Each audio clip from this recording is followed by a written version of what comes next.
Alright, let me restart. I think that my audio was not working. What's up, everybody?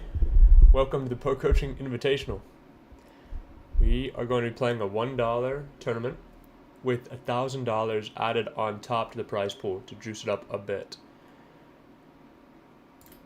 We start with about 170 people, which is awesome. There's rebuys for about 75 minutes. Super excited to be here. I've been playing a lot of live poker recently. And so I'm excited to play a little bit of something on coin. I'm going to be, once I make sure the stream is all good and whatnot, I'm going to be, there's a 1K, there's a 500, so I'll play a bit more of kind of mid and high stakes and stream that as well for you guys, so very fun. Should be a very fun day. Please let me know right away if things are looking good on your guys' end. I do not stream very often, so I want to make sure it's all good. I guess I can pull it up as well. I don't really like to fold for great prices. A little loose, but I guess he just has 7 half pot. That's pretty. 7 would be funny to half pot, right? Now he goes for 2. I'm gonna just pay him. If he has something good, that's fine. I'm just getting such a good price. 7 and a jack. Okay, that makes a bit more sense. Bet the 7, turn the jack. I think he should probably check that one on the turn, but works out very nicely for him there. Nice hand, suited pockets.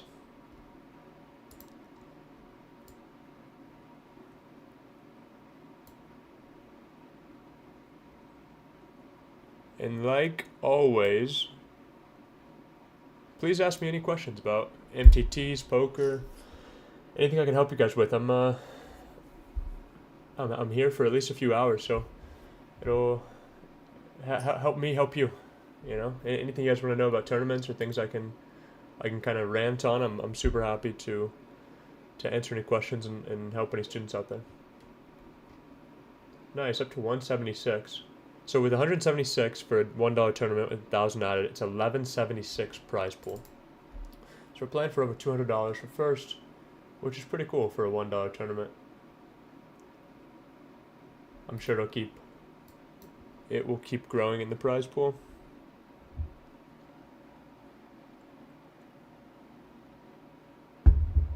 What's up, Scott Ryan? Always around hanging out. Good to see you. Let me know how the background noise is too. I have some things running in the background, but I can turn them off if it's at all an issue.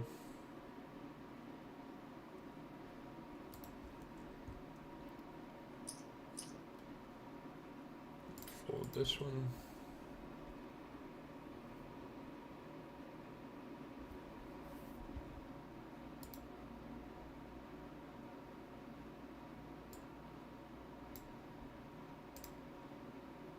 I don't know if you guys are about to tell me audio is not working, and then I very quickly turn it on.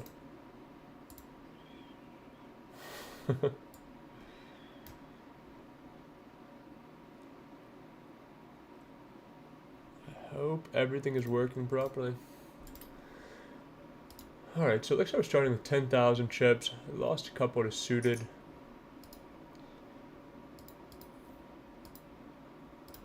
Still about over 80 bigs starting. Alright, let me restart. There we go. I was up late last night, so I'm gonna have some green stuff and a little snack. This is the worst one there is, so cheers. Cheers.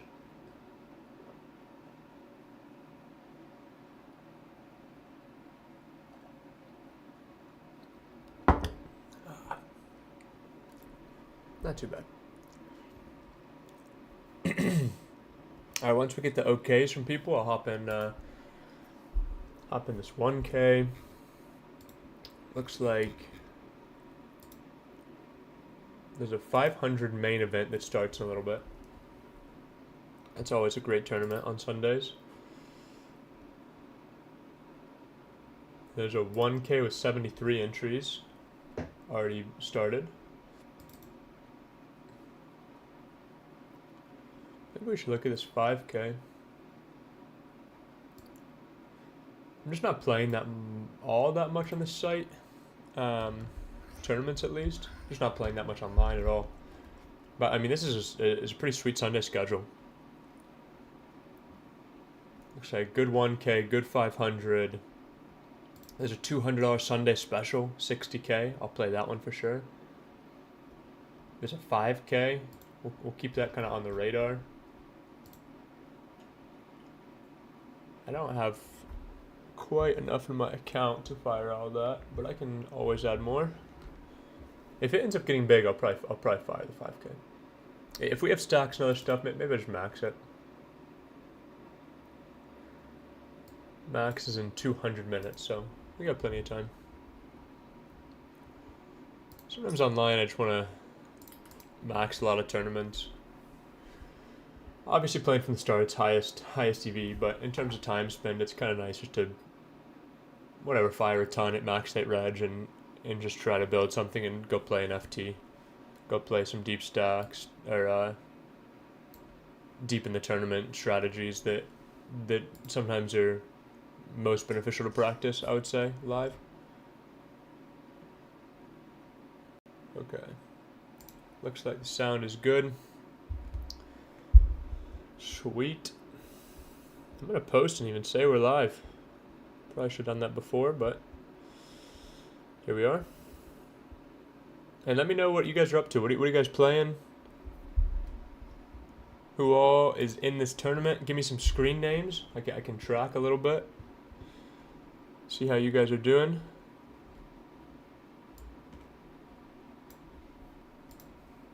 Should be a fun day. And also, let me know, do you guys want to see one table where I like bring in the 1K if interesting things happen, or do you want to see multi-tables at the same time? I think I can probably adjust it relatively quickly.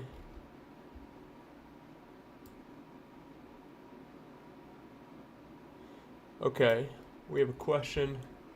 I'm going to defend the 6-7 off first. I'm still going to defend. We actually need to be tighter here. I think other people think that maybe you don't need, like, you can defend way more because you're getting a better price, but you're going to realize your equity more poorly. But I think with a hand like this, it's still fine. See, like this, it's like I have this like medium strength hand. I have a club, which helps, but I turn 2 pair straights are available. I turn trips, a flush can be available, and so we just end up having like a harder time realizing all of our equity, and also we have some reverse implied odds, more multi-way.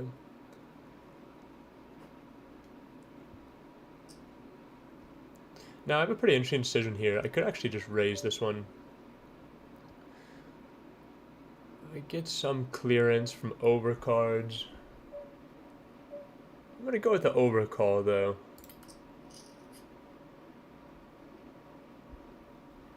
That's one of those overcards that, you know, this guy can just be betting like King Jack with the Jack of Clubs, King Queen, Ace King, and all those types of hands. So I have the 6 of clubs facing a check and then a quick check back here. I assume most of their high clubs are going to barrel. I'm going to just go for a small bet here. I think if somebody made Ace Jack or King Queen or Queen 10, they can definitely pay off. Fold's fine. Don Davis, go easy on suited. Nice hand, man, if that was you. You got me pretty good there. Got me pretty good with the small bet. That's definitely an unconventional line, but works well if you really think I should have ace high a lot. And yeah, I do think that like there's kind of this game theory heuristic that on the river in position you don't typically bet less than half the pot in position because you don't want to reopen the action. Now that changes a little bit when there's a lot of chopping that occurs. So you didn't pick like the worst board to go for that small bet, but I think that like you want to still bluff. And the bigger you go, the more you get to bluff. And I think that in that spot you want to like try to indifference my ace-x, where when you bet small, I just kind of call all my ace-x. So I think going a little bit bigger is probably best, but it worked really nicely in nice hand. Nice hand. Okay, we got a quick call. I'm gonna just check this one.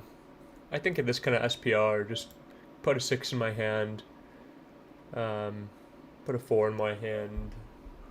Probably more than that, but this doesn't feel like the right one. He goes for the quick check on the river. I'm gonna just go for a medium. This is definitely like an over bluff if I'm always doing this, I think, but I think the quick check, quick call flop can be ace high a lot. Can be something that doesn't want to call the river a lot, and defending the versus bet check bet can also be quite tricky. Corey Weeks in the Invitational. Welcome, sir.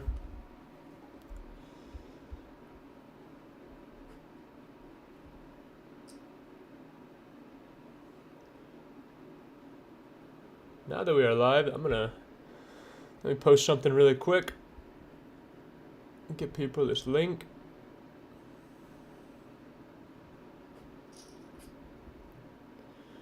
I final tabled the 10K Poker Go yesterday.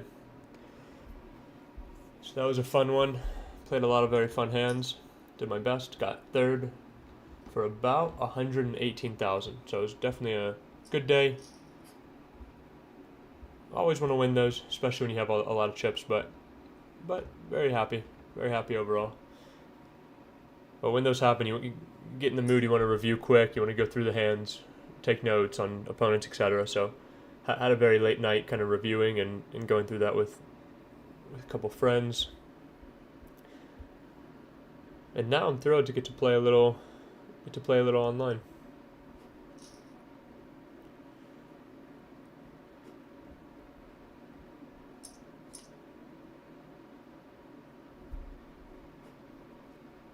I wonder how many people we're up to. 204. Awesome, guys. I'll post the link. Anybody want to play this tournament? There's $1,000 added. $1,000 added. I will post the link. It's a pretty sick spot to build your bankroll. Playing a $1 tournament with $1,000 added. That's crazy. Right now, it's like a free $5 for everybody at least. So we got Brian R. What's up, man? I've been seeing you a lot in the chat, in Discord and things. Thanks for being a active member of the community and everything. We appreciate you.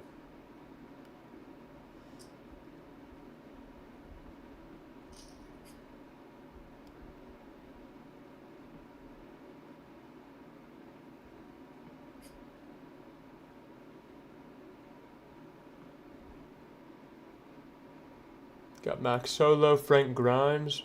You're 9th place already. Great start. Great start.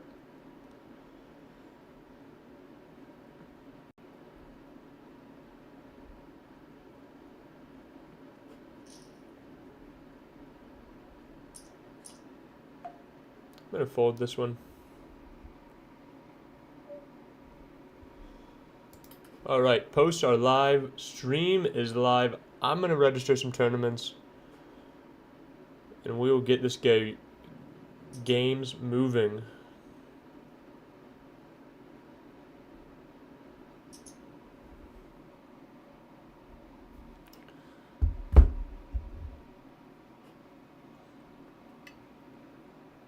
Max says, "Don't play free rolls; it will ruin your game."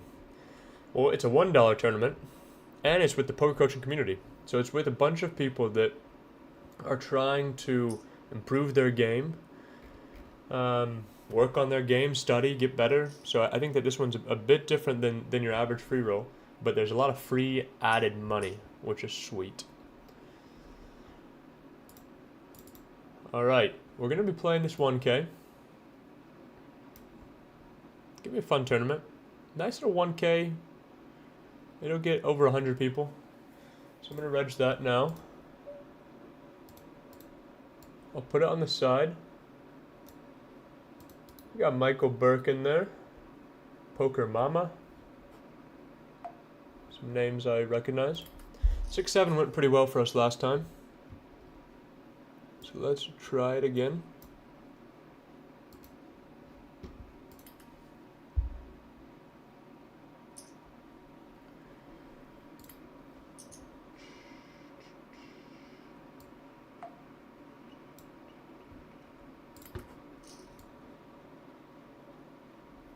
So I wonder if that'll be annoying. I think that'll be fine. That's what I'm going to do. Any interesting spots, I'm going to just kind of pull it over. I can set up scenes as well, but that should be easy enough. What's up, C. June? You playing? Playing a little Sunday action? Hope you're doing well, man. Hope you're doing well. Good luck today. What's your screen name? I'll pull it up a bit.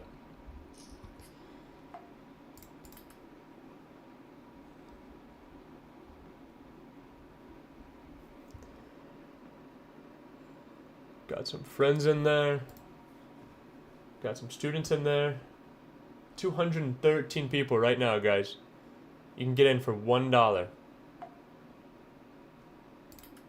That... I think the last time I played, I won this one. Pretty sure the last time I played, I won the free roll. That was pretty sweet. Ran very hot. Got lucky many times. I win this like 2% of the time, maybe 4% of the time. You can see Queen Jack, Ace 10, Ace 9, Ace 8.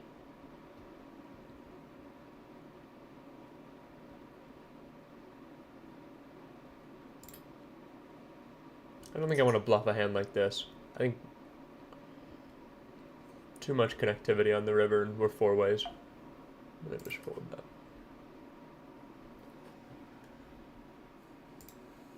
What else do we have to play? So that 500 I definitely have circled.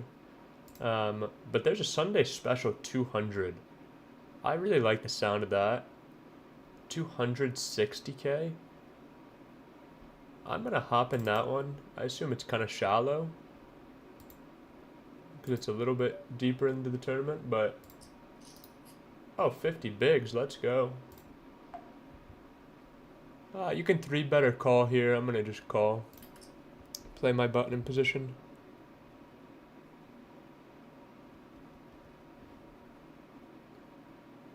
Alright, we're in this $200 tournament.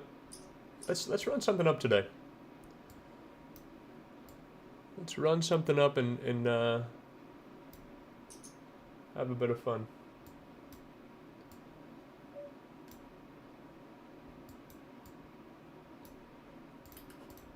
Feels good to get hands in. I've been playing a bit more online.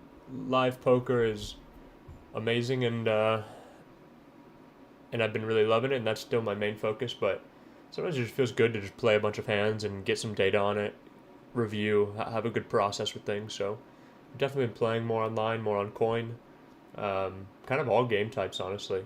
I wanted to get some action in it in cash games, so I've been playing a lot.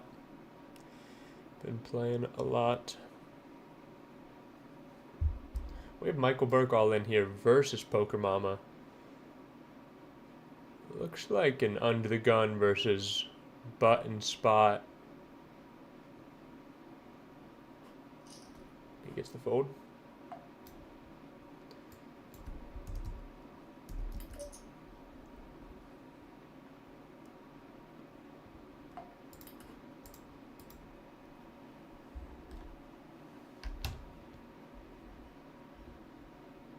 Anybody ever have these muffies from Panera?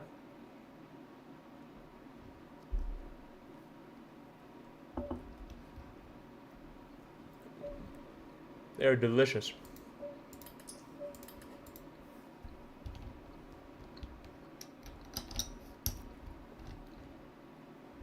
Almost certainly awful for you, especially right out the gate, but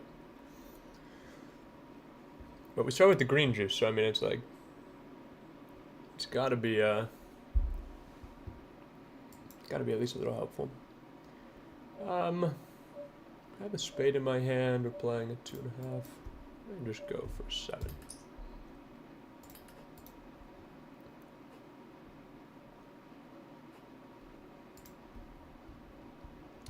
Yeah, that's not what you're gonna like to see here. Could have checked that one back.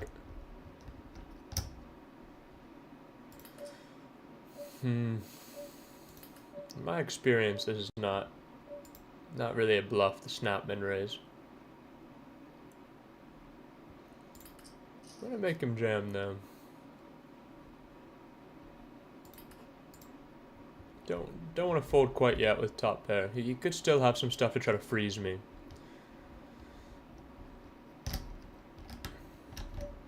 I'm gonna fold this one now. If he was bluffing, it's gonna be like 7-8, queen 10, spades. And I kind of just think on the 7 it's not amazing. Here we have in the 1K, we have a call here. Low jack for 13. Let's just let that be hidden. Don't know what she had, don't know if the big blind called. Looks like king queen and we win. Lovely. Little surprise there. Go Flyers, Chris. Very nice. See Junior climbing. Go Flyers indeed. We got aces in the 1K right off the bat again. Have an open here, Burke. Thank you. We could flat if we had some stacks behind that had interest of shoving. Just gonna stack up the tables. Jam an ace queen here, get the fold.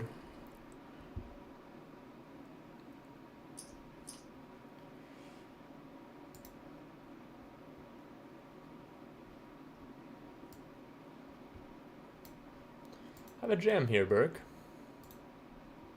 Here's a fold.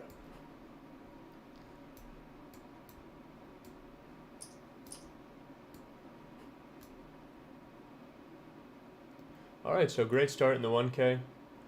Want to flip ace 10 versus king queen. Picked up some chips. Still incredibly early though.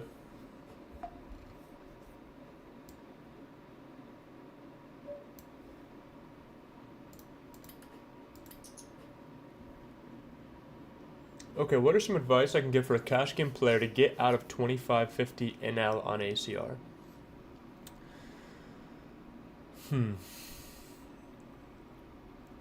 PP for life. What advice do I have for a cash player? So it depends. Like, if you live in a city that has live cash, the best advice I could give you would be to use 25.50 as like a training ground and try to make a small amount, because those games are going to be rigged to reasonably high levels. They're still like certainly beatable, especially ACR. You get whatever 27% rake back and things like that.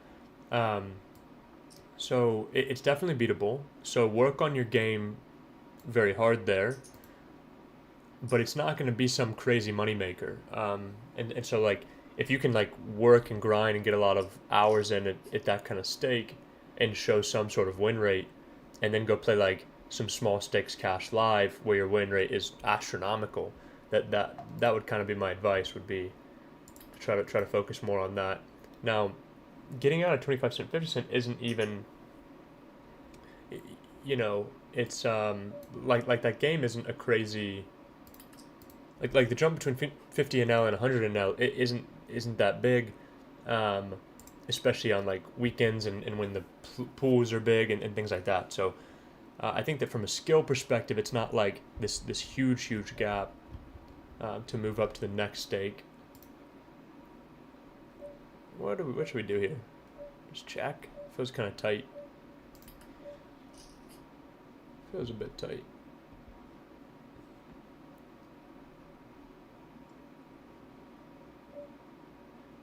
Just gonna play check here. We have an interesting squeeze pot in the 1K. We'll keep this ace-8 up here though and see if he finds a bet.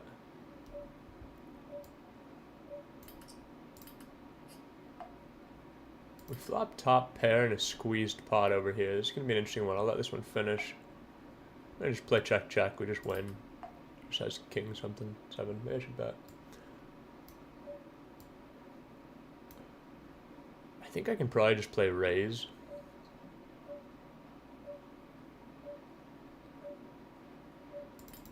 Ace queen off is my most common offsuit hand that I can have here.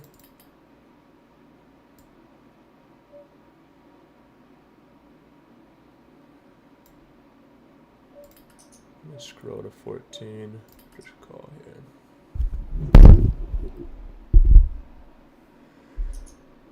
Good luck us. Let's go. We trapped pre, and then we ran hot. Let's go, guys. Great start in the 1K. 3x starting. Let's have ourselves a little day. Let's build some momentum.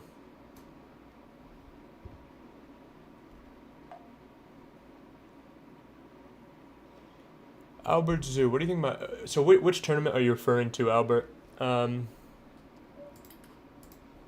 I just haven't put in that much volume on these games. I'm not quite sure what my win rate is. In these, I assume that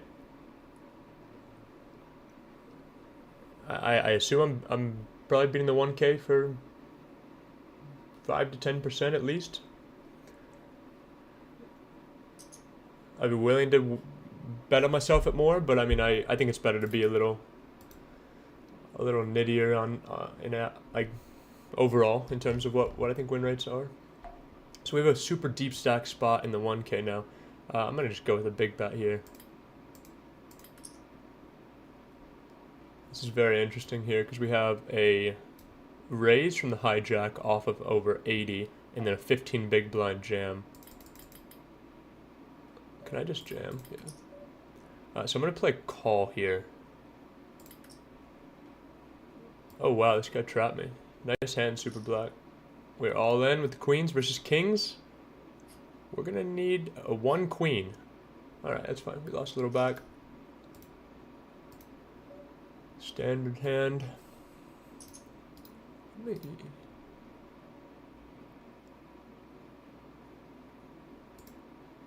This one off.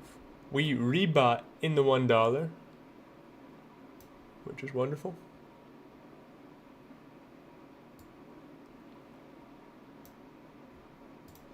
Still maybe like an hour for rebuys.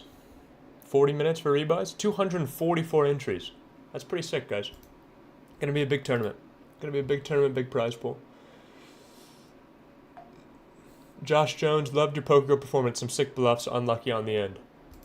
Thanks very much. I definitely played some fun ones yesterday. I played my best. You know, when you're trying to play a very aggressive strategy, it's it can go very well, as it did the first couple hours, and it can also go quite poorly. I think I made a couple mistakes overall that I'll learn from, but yeah, very happy overall. Thanks very much for watching. Ascension's running bad. Sorry, man.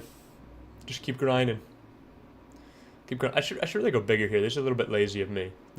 When a hijack player limps and you have a good hand like this, he's not limping to limp fold very often. I think that I should probably just go like 4.5 big blinds, 5 big blinds. Now, am I behind here? Yes. I am very often behind here, but I'm getting laid an incredible price. So I will never be folding pretty much a single hand there. I pick up now this gut shot and he plays check. Do I bluff my hand? It doesn't feel like the worst. I mean, if he ever just like leads one big blind with small pairs and things, it's kind of funny. But let's just see how rivers go. Versus check, I'm gonna just bluff now. Like, I don't know. He can definitely have a good hand here, but I'm actually gonna try to make him fold a 9.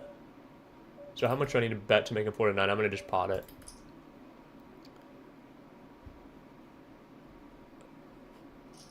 Pot doesn't make that much sense because like rivering trips still just like isn't. I'm kind of saying I have a jack that checked the turn after calling the flop. Kind of a funny way to play that, but I just think it's going to work a lot. Is this really a $1 to $2,000 challenge? Somewhat. Maybe we could rebrand a little bit. I'm playing a $1 tournament, and I'm going to try to make more than $2,000 on the day. Now, I'm also playing other tournaments, so it's yeah. So it's a bit of a challenge, but we're not going to get quite 2K up top in this one. But I think we're going to get close to a $2,000 prize pool, so that's probably pretty sweet. Easy fold.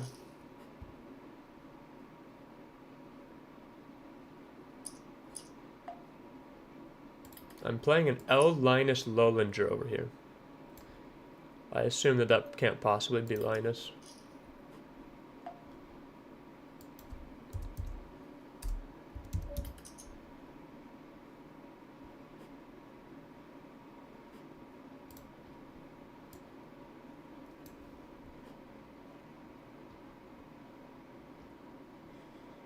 Max Solo, do I know who I'm playing with? I know some of these people.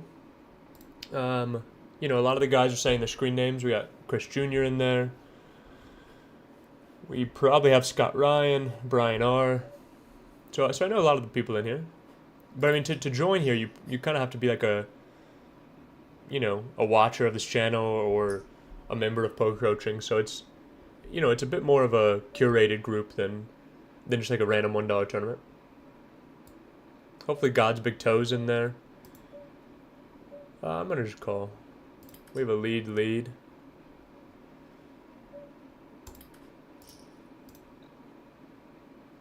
We hit what we wanted, but we faced a bet. Okay, would he lead? He could have Queen X of spades. The real question is, does he pay with a worse hand? I have a spade in my hand. I mean, Ace King gets there, nines get there. I'm going to just give him the chance to pay with worse, but this might not be the right play. If he tanks, it's the right play. Yeah, it's fine. He shouldn't really be betting like that much two pair, but I think it does. It can definitely happen.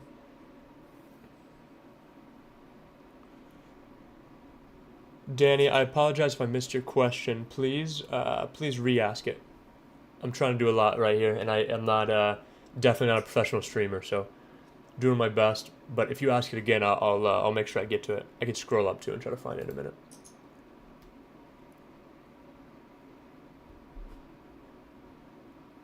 We have a 3-bet in the 1K. I'm gonna just go for the full 4x. Let's not fold.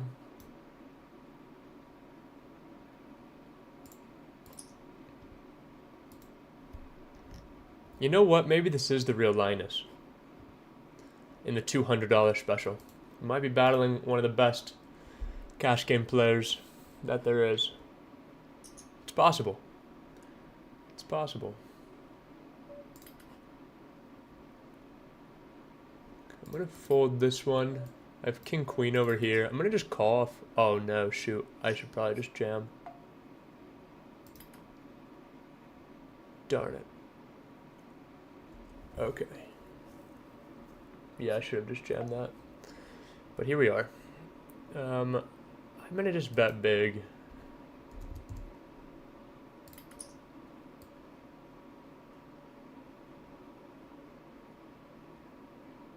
Creep throw with a big pot there with sixes. Nice hand, sir.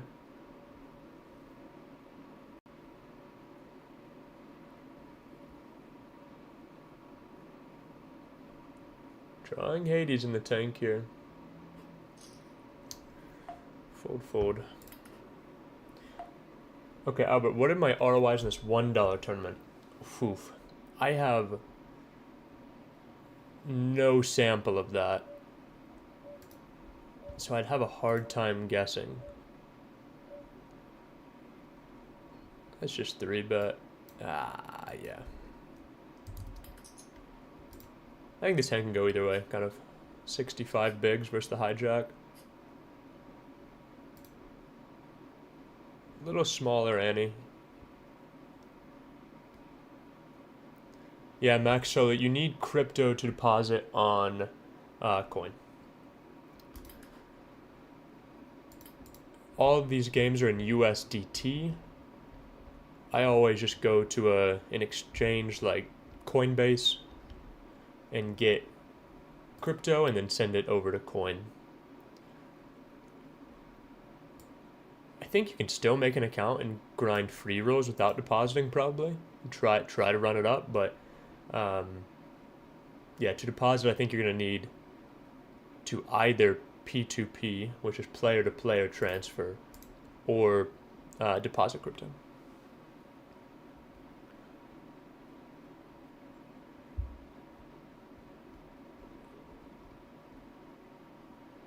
Oh, Danny, I got your question here. I've won this free roll 2 times. That's pretty sweet. You've won the free roll twice. There was like 800 people in it, so congrats on that. You're saying it's only 1,000 added and it's $1 now. That is true. We're switching it up a little bit. We did that free roll for a lot of time, and it was great, but numbers were dwindling a bit, and I think Friday nights people wanted to switch it, so we're hitting a new time zone Sunday mornings. We're putting it in the tournament schedule, and we're adding $1,000 a week of free value, so I hope that is still appreciated by you guys. It's I mean, to me, I think it's still an awesome opportunity. We're playing the free roll, hopefully give you a lot of $1 buy-ins to this one. Now you're playing a $1 tournament with over 240 for first with 1,000 added. It's an amazing spot. So I mean, so you're talking about an ROI on this tournament. If this reg closes at 264 or whatever, like that would be a 400% ROI minimum.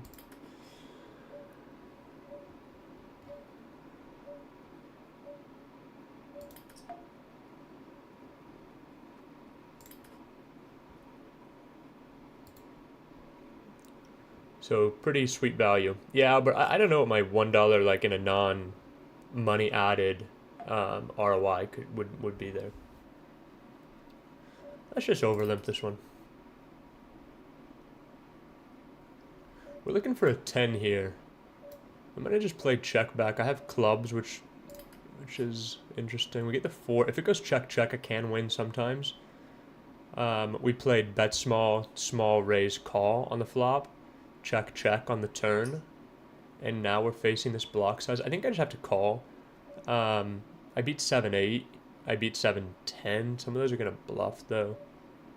He can definitely have a jack, turn jack, like with the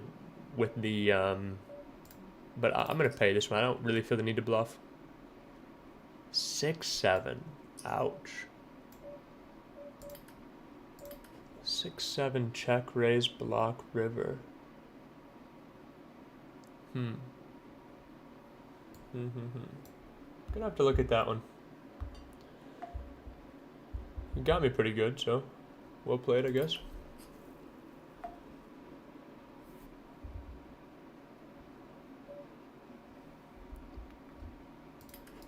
Well played, I guess. I'm gonna make a little note there. That looked like a bear 6-7 with no suit. Maybe he had a spade. I'll look at that one later.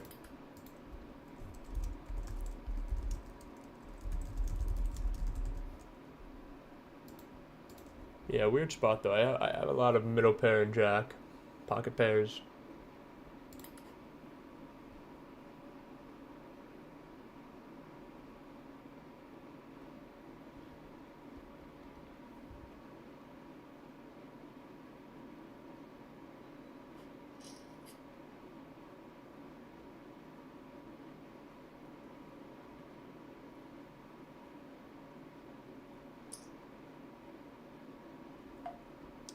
Thanks, Hunter. You like the Queen Jack versus Ace King Elias hand? Yeah, that's a really tricky one. Really tricky spot. I mean, I'm fortunate that he had Ace King to fold turn, right? I think that it can definitely be pretty rough for me there. I'm not certain he's going to. I'm not sure he'll make a huge fold to me in that spot. So I got kind of lucky. He he had the stone bottom that he can kind of show up to the turn with. But yeah, it's a tricky spot because my range is very tight when I overcall. And I actually don't have that many fours, but I still have some fours. Probably like a little ace four, some king four, 7-4, 6-4, 5-4. So yeah, the board was 10-4-4 multi-way at a final table, and it went back call, and I went with this check raise with queen jack backdoor. Little loosey goosey, but I think it.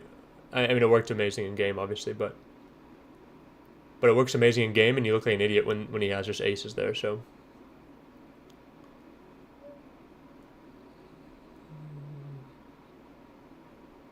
Let's see if we get to realize some equity here. A little loose. Definitely a bit loose. Josh Gavin, you're loving the Jonathan Little content. Awesome. We went back-to-back final tables, a little over 3K in profit. Congrats, man. That's sick.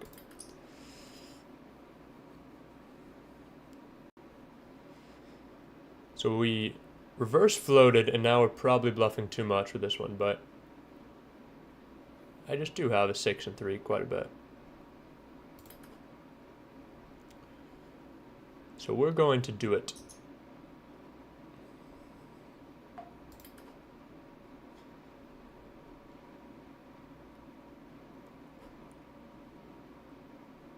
Okay, you guys, max wanting one table on the screen. Nice.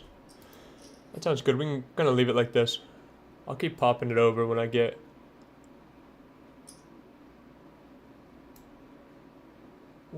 fun hands in the 1K.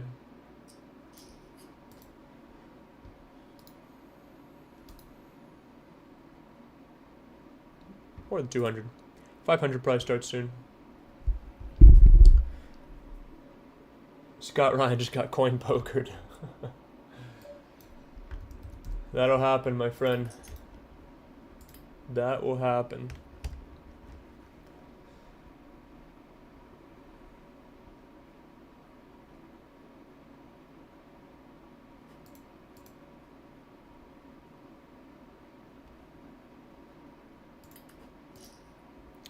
All right, we get fours. We would jam versus the button and then call versus pretty much everybody else. This one's close.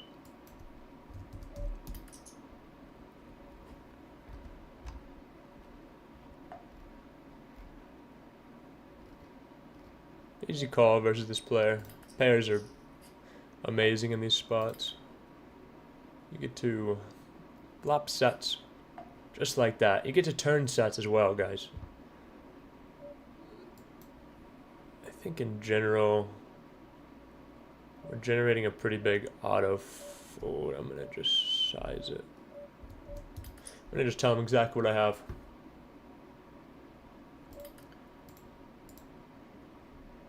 He knew it. I told him I had 4-4. I had 4-4.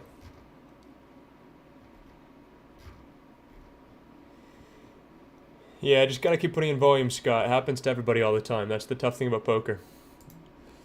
When things are supposed to happen 20%, they only happen 20% over the long run. Sometimes they just happen 80% over a 4-hand sample or whatever.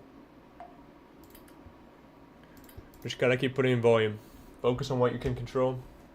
It can definitely be hard at times, right? You just feel like you're getting massacred or hit, you know, everybody else is getting hit by the deck or whatever, but it's just all on your head, you know? You gotta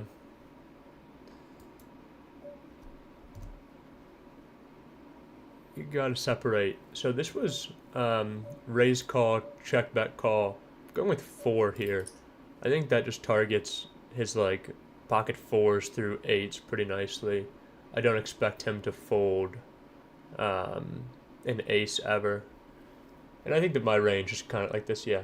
This bet 40 size is probably going to be pretty good for me here. We face the small raise. I'm going to just probably fold this one. I don't really see the need to pay or 3-bet my hand. He could definitely be bluffing with some of those low pairs. And maybe a 9. I mean, that's a funny size to bluff with a 9.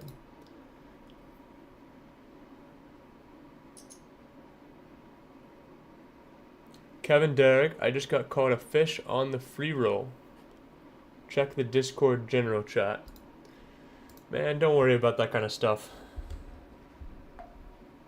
If you saw some of the plays I've made in my life, and you only saw one of the plays, or two of the plays, or five of the plays, you'd be like, this is the worst player ever. But if you zoom out, you're going to learn really quickly that that's not the case. So, yeah, sorry that happened. I don't want to pull up Discord right now. I have too many tabs and things running, but...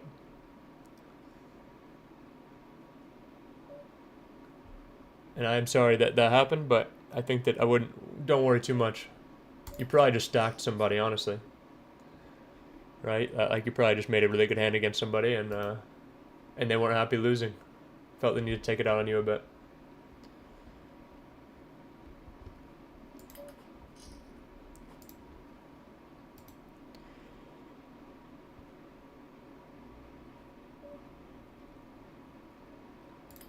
So Nathan Wesley says, I mentioned live cash earlier.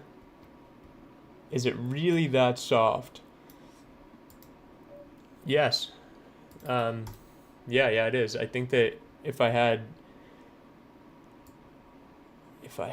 tips for somebody playing live for the first time, okay, that's a fun one. About as fun as this ace king suited. So I think that the number one thing I think happens when people have already played a good amount online and then they go play live is that they actually overestimate their ability. So it is very soft. So it's like a double-edged thing, right? Because it is extremely soft live. But you have to go play well. You can't just like go and have a drink and goof off. Like there's a lot more distractions in live poker, especially in like live small stakes cash. Most of the people there are not playing to make money. They're playing for fun. They're playing for entertainment. And if they make money on the side, that's an amazing bonus. But if they go and lose their $200, it doesn't matter that much, right? That's how most people are approaching like a live small stakes cash game. And so sometimes you can feel entitled to that, like, oh, well, I'm a good poker player, and these guys are awful poker players, so the money should just flow to me. But that's just not how it works. You have to focus and play well. So that would be like the mindset thing, I would say. And then from a strategy perspective, play a lot of pots in position wider than you should. Be willing to make huge folds, go thin for value everywhere, push equity in a lot of spots. You know, there's a lot of spots where like computer play are really strong against strong players. You need to like play way more polar. But in live cash, you just have guys that aren't ever like check raising you on the turn, and so you can just like go thinner for value. Those would be some of my tips. 3-bet a lot. Fold to 3-bets a lot. You know, I think that in general, the average small stakes player is like loose, splashy, passive. It's kind of the vibe of the small stakes. If we're super deep, I could do something here, but I think I just fold for this size.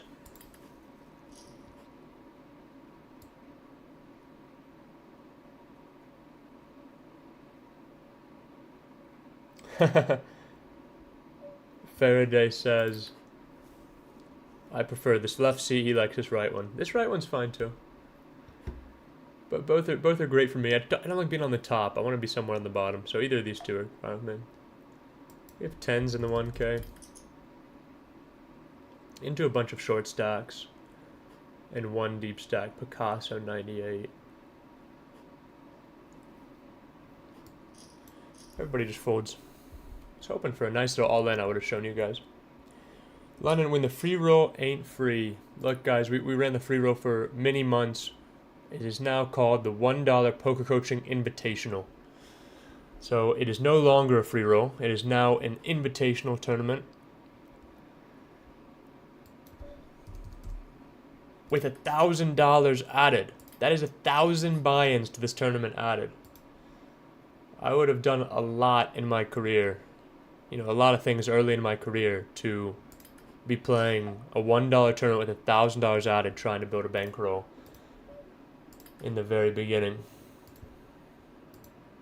We used to we used to do all sorts of things for an extra $5 on an online poker site. You know, that was huge at the start. It's always huge. So I'm hopeful that I'm really hopeful that the free roll helped you guys build some money, and I hope that this can also help you guys build some money. $1,000 giving away every single week. Just added to the prize pool, no strings attached. We have 306 entries. That means I guess 307 now. That means the prize pool is 1307 for 306 people. That's as if you're playing a $4.50 tournament. That's as if we're giving you a 450% ROI on your buy-in. That is a lot of value. After the tournament masterclass, Hunter says, what courses and content do you recommend on PC? Sorry, there's a big flip over here. Jacks versus King. I had ace 9, and I got 3-bet by the ace king, so he had a good hand. I would say that the next step would be the advanced tournament course or the tournament domination course. This last tournament domination course is pretty sick. It's like, it's John Little, me, Shannon Shore, Brock Wilson, Chris Brewer. I might be missing somebody, Aram Zobian. I mean, so what we did for this course is we all kind of were chatting, and we decided that we would pick what we thought was like our best attributes as a player or coach. Like what we thought we were best at teaching, essentially. And we all picked that topic that we felt we were best on in terms of tournaments. And then we made a course, like a collaborative course built on that. So my section's on turn and river precision. Brock is on defending against aggression. Chris Brewer does online ICM. Shannon Shore does live ICM. Aram does exploits. But like, to me, it's a really, really sick course.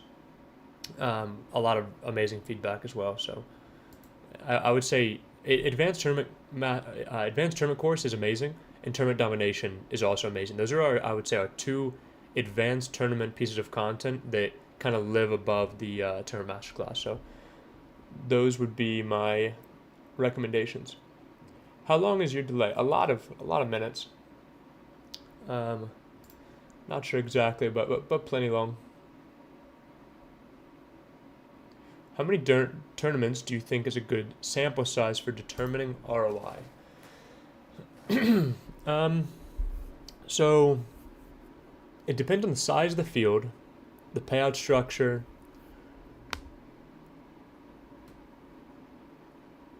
If you're playing like a 200-person tournament and you play 200 times,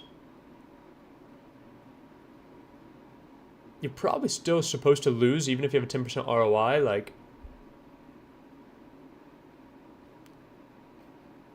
30-some%, maybe 35% you're supposed to like still be down in that sample. So I would just say it's just really hard to get a real sample. Online it's much easier. If you play 1,000 tournaments, you're gonna have a good sample. I think 1,000 tournaments kind of you'll kind of have a good idea. You'll kind of know, especially if you're tracking like with the HUD your stats. If you have your BB per 100 over even 100,000 hands, that's going to be a big enough sample to kind of show that you're a good, strong winner in the games. I mean, in cash games, like 10,000 to 20,000 hands can kind of give me a vibe of if I'm winning or not. The more you're winning, the faster you learn, right?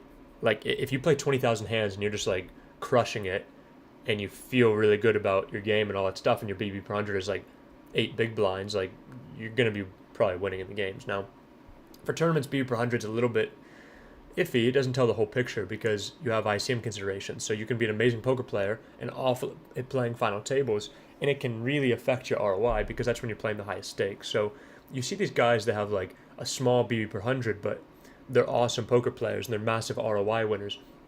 Maybe that's because they max late reg more. Maybe that's just because they don't like playing deep stacked, so they can't generate as much win rate there. And so if that happens, like if you just have a guy that is the best player in the world and they're max late regging every single tournament, they can still have a very good ROI with a low BB per 100 win rate because you're not able to generate that much big blinds at 18 big blinds stack depth or 15 big blind stack depth. But if you're very good at ICM and you're very good at short stack, you're still generating plenty of ROI. So I hope that kind of helps answer that. The more data, the better. I really believe that. I think that people are really way too fast to kind of like make judgments on how they are as a player after like 400 live hands, something like that, right? Like that's definitely not enough. You need a lot more. So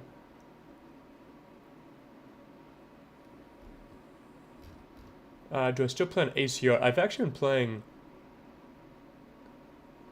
It's always funny when you read something. I do play on ACR actually. I haven't in a long time.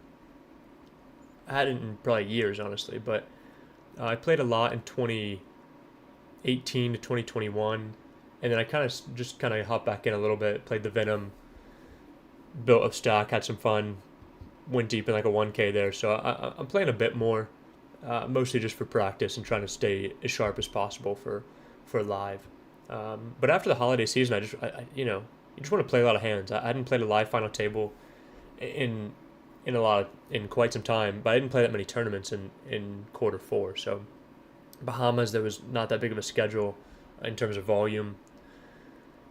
In APT, kind of same. So I hadn't played a lot, so I really felt the need to kind of play more online and get some reps in it at final table. So I was happy to hop back on and play a lot of CoinPoker and a little bit of other sites. Petrovis says, is a realistic goal to be a professional or semi-professional online poker player nowadays? Yes, it absolutely is. There are plenty of good young players making a good solid living at small and mid stakes online that are quite new. You have the regulars that are still printing a very high ROI. You need to get very good. You need the game is certainly tougher, but there's plenty of edge to be had, especially in the small and mid stakes online poker, I would say. And in like local, like in America, if you're in like New Jersey or PA and you have like a local player pool or a small player pool, those are great. We trapped the kings here. We limped, we get the shove, and we call. We win. It is lovely to get dealt pocket kings in poker. And it is even more lovely when you get the snap jam.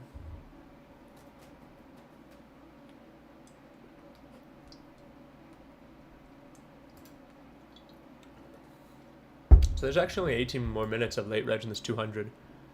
11K up top, 165 left. I'm in 115. So not the most exciting start, but only in for one.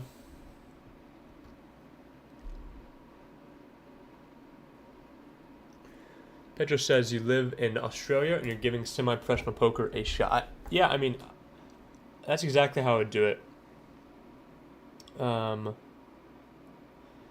Yeah, treat it like a part-time job. Take it very seriously. Try your best. Learn. Go through the poker coaching stuff. Play a lot. Train hard. You know, take it seriously. Like, if you want it to be a side income, you have to take it very seriously and do your best. And then, that's my biggest belief, is that for anybody that wants to be a pro, you should always do it as a side income first. Get good data, and then when you have good data, it's easy. Like I played over 1 million hands of 200 and now online, and I was making about $55, $6 an hour. And when you have that kind of data, you don't need anything else. You're just like, look, I have this massive sample. Of course, things can change, but there was no guessing. There was no like even my parents, there was no like, hey, I'm gonna go like take a shot at this. It was like, look, I have this much side income. I have this is my hourly. Like, when you have good data, you can just make really good decisions with how you want to structure your life. And like going for it and just like jumping and trying to be a pro, it's probably not the right thing to do for almost everybody. But if you do it as a part-time thing, I think that is a great thing to do, a great start, and then you can get good data and make good decisions from there. We have GTO Poker Legend. You won a $100 giveaway during my free roll, but you never got the money. Captain Can screen name. Will you please message me on Discord? I apologize for that. Maybe it's, I wonder if it got canceled. I'm not sure because I remember sending. But if you could message me on Discord, if not, I'm gonna look into it. But I just don't, I can't do that right now. But let me look into it, and I will absolutely send the $100 if we're missing it. All right, guys, we have a big all in here. Ace jack off, queen 10. We're out of the 1K. We will rebuy. That was a big one. Actually, no. We have 2 big blinds. I think I just have to fold this one, right? Kind of ugly to go 4 there and fold. Can still spin this.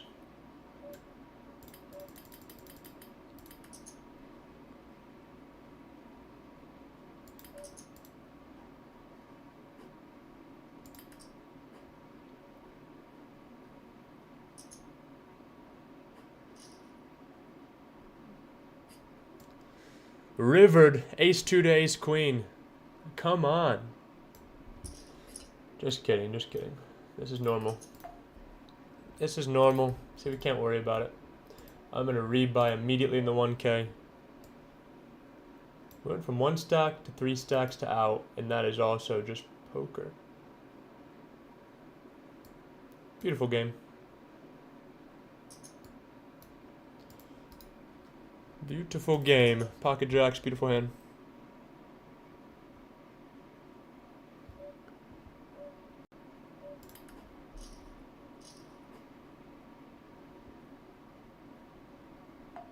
We're going to be all in again in the Sunday special.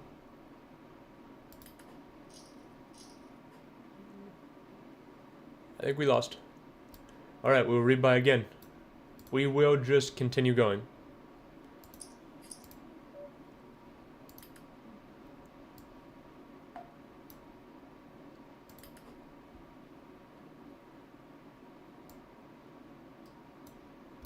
I'm going to just jam this jacks here. Feels pretty easy for 20 bigs. Snapped by ace king. We win that one. Okay.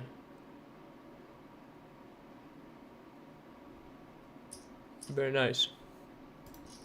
I mean, if I'm playing the 1K, the 200, and the $1, the $1 is the spot I want to win my flips, because I need to beat you guys in this $1 tournament for the 250. We have 330 people, 7 minutes of late reg left. Just gonna fold that one. 7 minutes left to hop in. Right now we have 333 playing for $1333. Fun tournament. Thank you guys for being here, by the way. I appreciate all the questions and all the engagement. Makes it much easier to stream, and I appreciate it.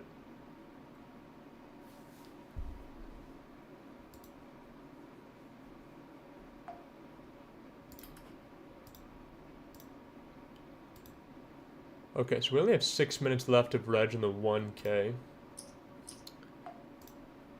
So it doesn't quite happen the same way live and online, because right before reg ends live, you can kind of get a feel for who's just trying to gamble it up and rebuy if they bust, and who is playing it like a kind of professional and just making the most profitable decisions.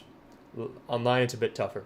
You can kind of get a feel maybe for people's timing and things like that, but live, you're just like, okay, this guy is gambling, so we need to adjust really hard, and so leading up to the end of rebuy, especially in small field stuff, can be some of the most profitable parts of poker.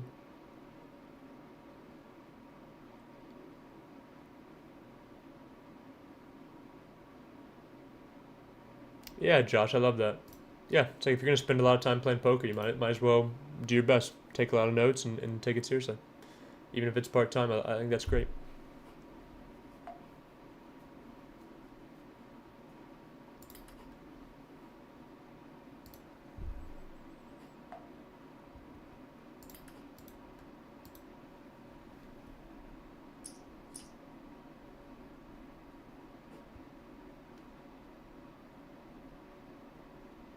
We're gonna open this king 9 off.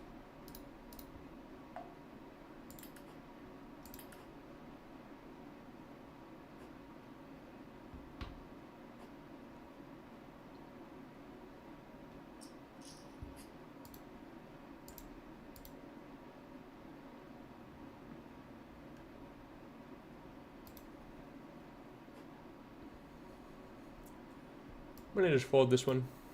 Queen jack off, facing him under the gun raise in the 1K. Off 13. 4.5 minutes left there. Let's pick up a big hand.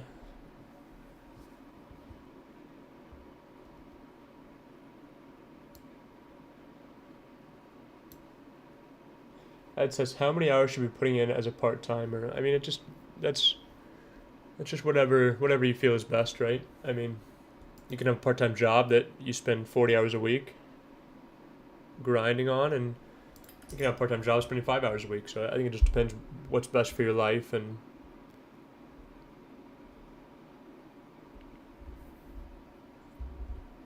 how interested you are in it. I mean, the biggest thing for me is that I just want to play.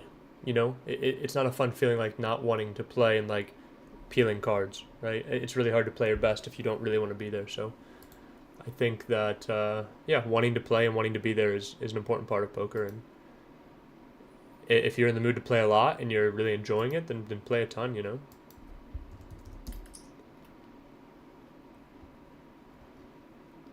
Andy Ray, is there any way to get access to this exclusive poker coaching tournament if I have a CoinPoker account? You'll have to email the poker coaching support. So it's support at pokercoaching.com, and they'll have a better answer for you. I think we just play check, right?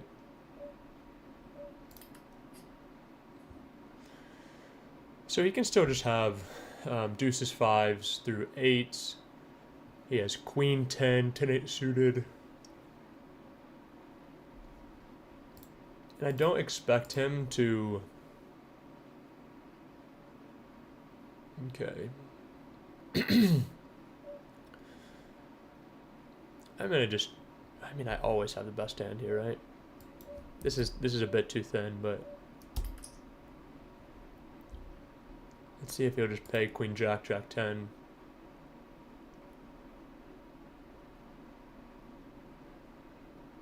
He paid king jack. Fair play. It's probably a spot that you don't always need to go for value in.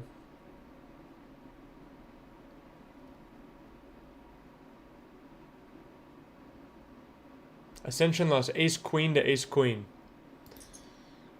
It's gonna happen, man.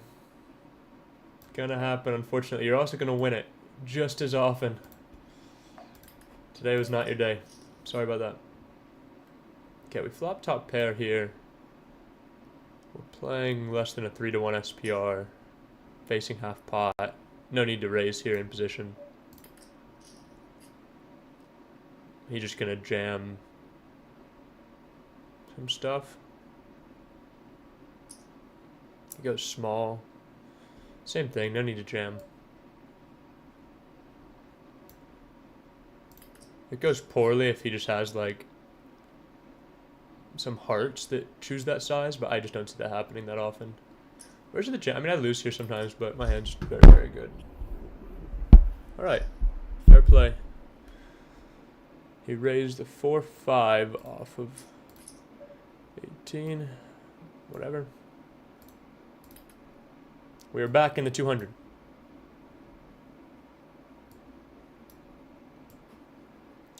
It's kind of fair though. I mean, how often do we see people go small RFI, bet, and show me a bluff?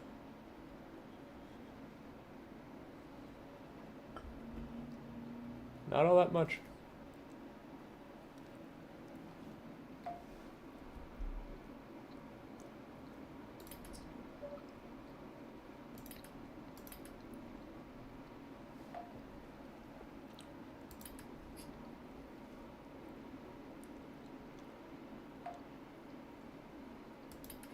Probably should be a bit better with my timing, but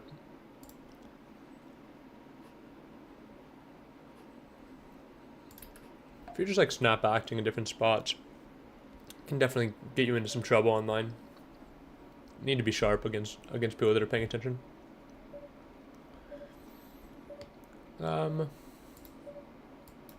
Sure. Let's get value from a 3 and some ace high maybe. In small stakes, I really think that like just going thin for value is just a good strat. We want to see a fold here in the 1K.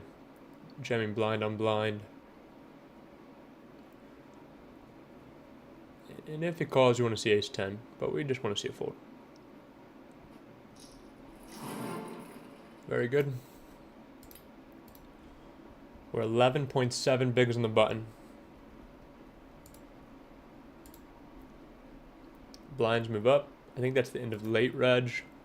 Okay, late reg is over in the 1K. We are shallow. I am short. We are going to need a spin up over here, but we're playing for 27K.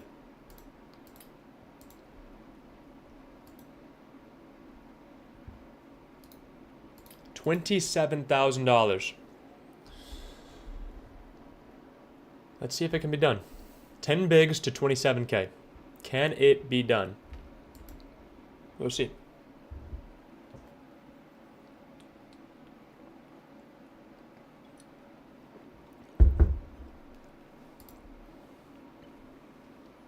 It's kind of an interesting spot with the queen 8. I think it's good enough. I'm gonna go. I'm gonna go 2.4. Fold to suited, call Barty. This might be the worst hand I do this with. And it's possible it's still to this. But I like it. I think it's fun. Max says, what if you really want to play, but you have no viable regulated options within your area? Yeah, it's tricky. It's a tricky spot. Tricky question. I think the best thing to do is to play on a site like Coin. I think that it is, yeah, I like playing there. I think it's fine. It's definitely not the same as, is being in Nevada and playing WSP.com or whatever, but I think that, yeah, they allow all users to play. It's really good action. It's a great place to build up a bankroll and have fun while doing it. So I think that's what I would do. Saying, do I have any qualms with the FT performance in the 10K yesterday? Qualms. I'm pretty happy overall. I think I played my best. I felt like I was very present throughout. I think that I'll improve on some of the things. I'm gonna try to trap and get somebody to jam behind. Yeah, I wouldn't say I have any qualms, but I think I learned from it, and I'll play better next time. I think there were some spots that I wish I would have kind of just like been more adaptable, right? Like I had a huge chip lead for a while, and I was playing very aggressive and like pedal to the metal style. And I think that I needed to adjust that a little bit and realize how great my situation was, and the fact that I didn't need to continue doing that. Like when it was 100 bigs 30-20, for example, that pocket 3 shove, that one I will improve on, because I just don't need to ever risk a situation where it goes 70-60-20.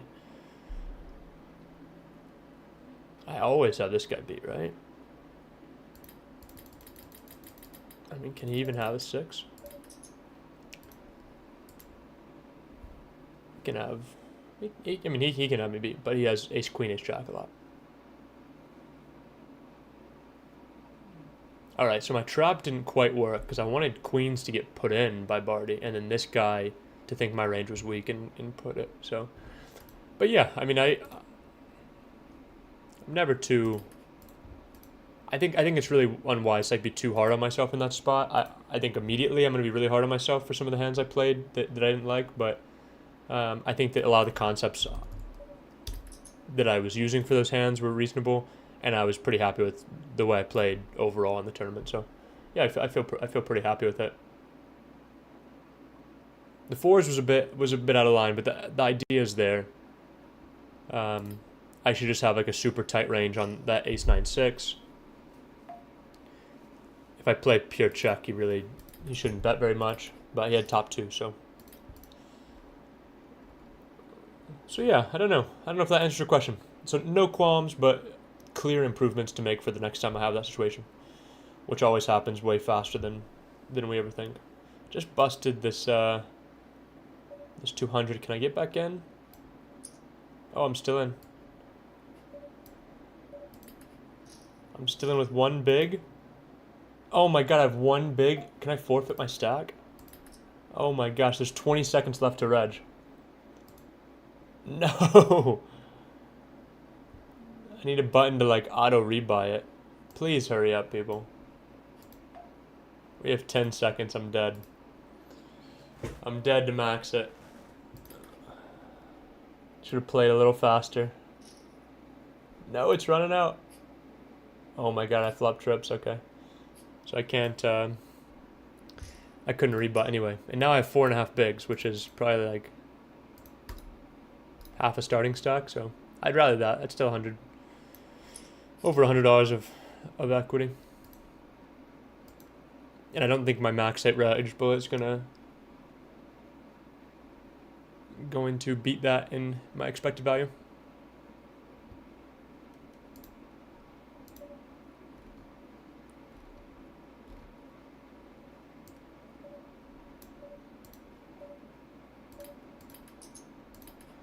All right, can we spin from one big to win the $200 tournament? We'll find out. We'll find out right now if it will begin.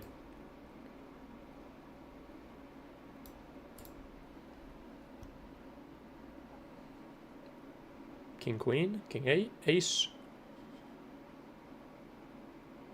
Come on. One big to 10 bigs. 4 more doubles in this tournament is mine.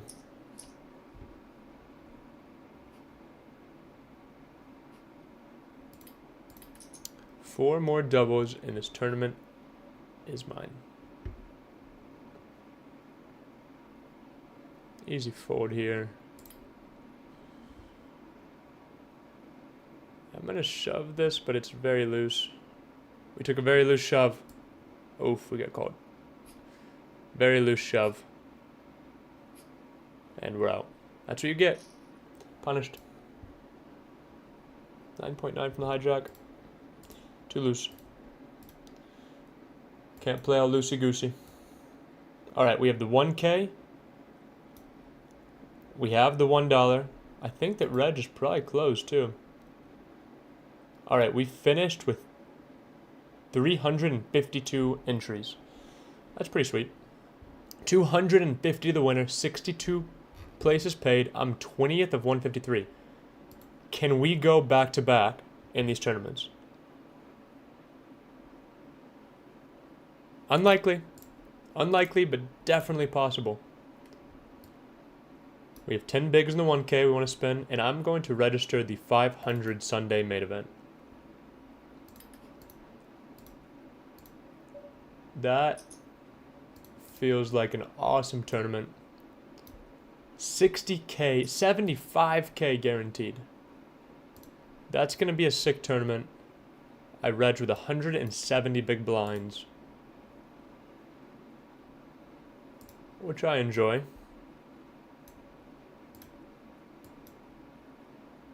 And we're live. So we have one super deep stacked table, one super short stacked table in the 1K, and then we have a pretty short stacked in the $1.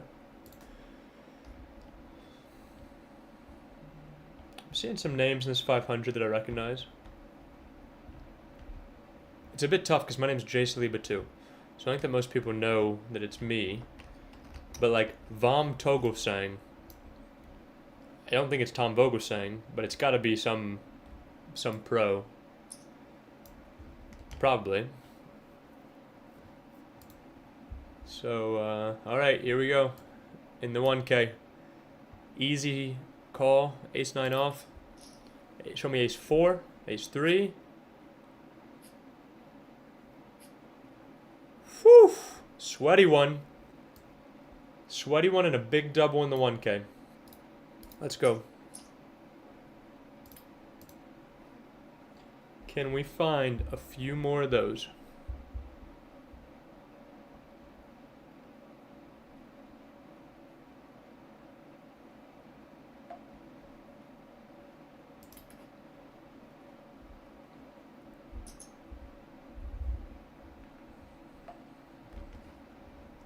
I'm gonna open this king 5. I'll call the button and fold to the blinds.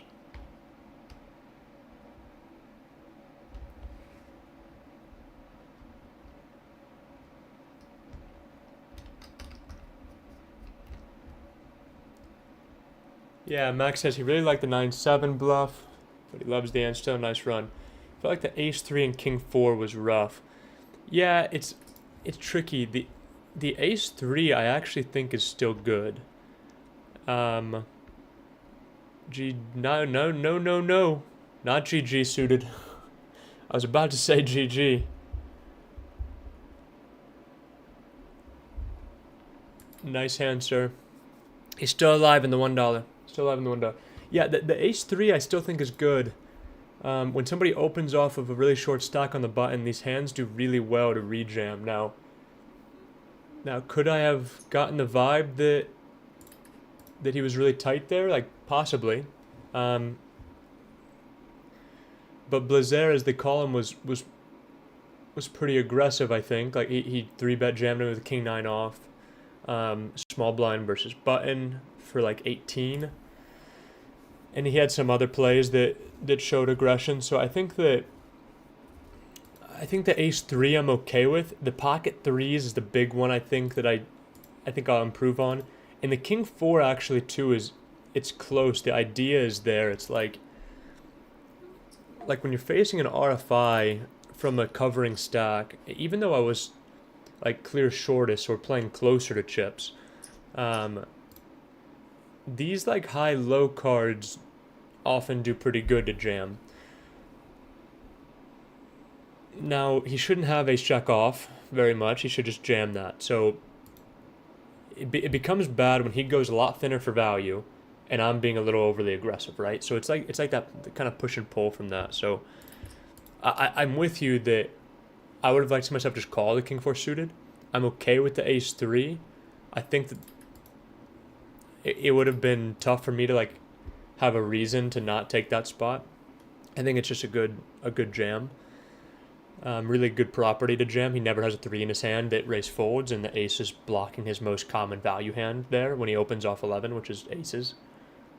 I guess, yeah, aces, because he's not raise calling an offsuit combo, so aces is actually his most common value hand. So I mean, I'm blocking ace king suited and aces, which is nice, and he never has a 3, so his raise fold gap is pretty good. So ace-3 I'm okay with. King-4 I'm with you. He went really thin for value in his RFI side, like in his RFI, and I went nuts. So he kind of, yeah, he got me there, which is good play by him. So yeah, I would like to just call that one. Jaybird. Chris Jr. just stacked Jonathan Little with pocket kings. That's pretty sick, C. June. Chris is now in like 14th place with 52,000. That's a sick spot. 134 left, 62 paid. Overall, we had 352 people enter, and Chris is in 14th. So good spot, sir, and good luck. Keep it going. I will do my best. Hopefully we can play a final table together.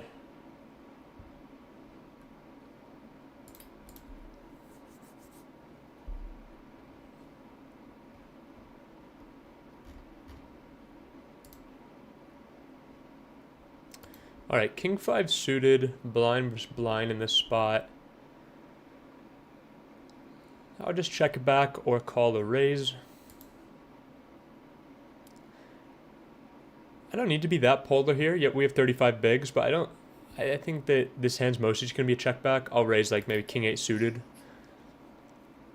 The deuce 6 is an incredibly good board for me because he would not limp his offsuit deuces, but I would check back a number of my offsuit deuces. So like I have deuce 7-0 and he just doesn't. I have deuce 8-0 and he just doesn't. So I'm going to, whatever.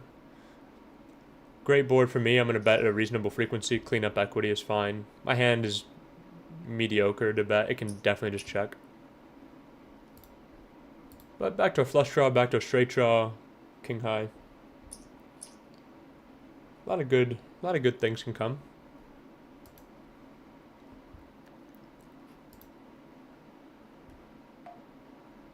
Okay.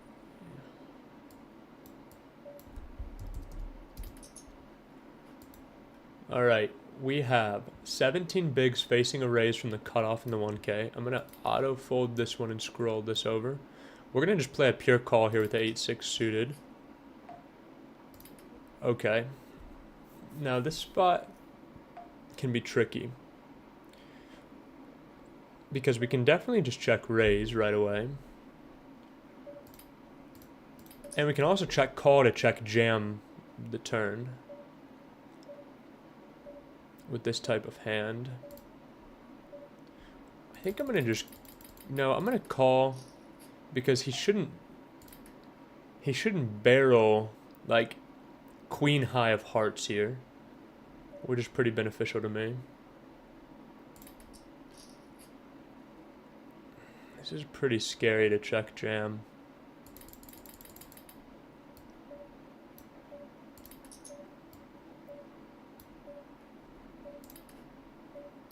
I'm gonna check half stack, I guess.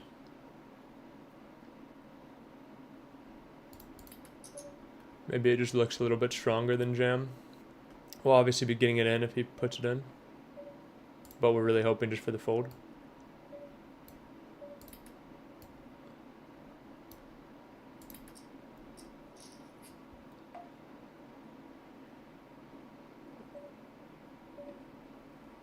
I'm not going to bluff now. I'm going to just check and keep my 4.5 big blinds.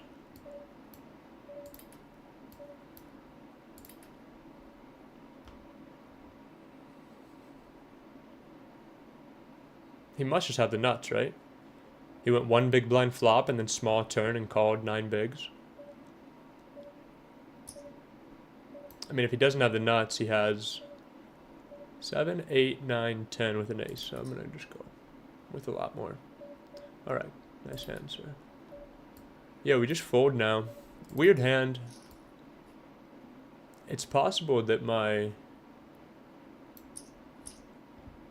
8-6 was kind of sick there, but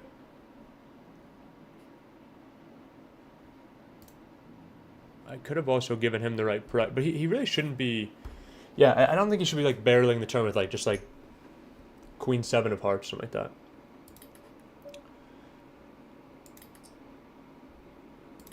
So yeah, pretty interesting hand. We're back to very short. Unfortunately, we missed a big draw there in the 1K. But we kept 4 bigs, which is weird. So, yeah, weird hand. I'm going to have to think about that one later. See if that was the right way to play that. Just play check, check.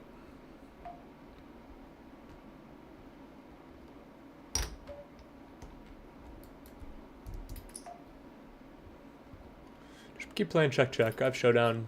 No real need to bluff king high here.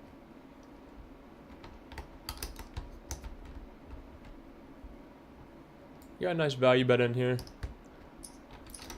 Jacks. Pretty good big pot.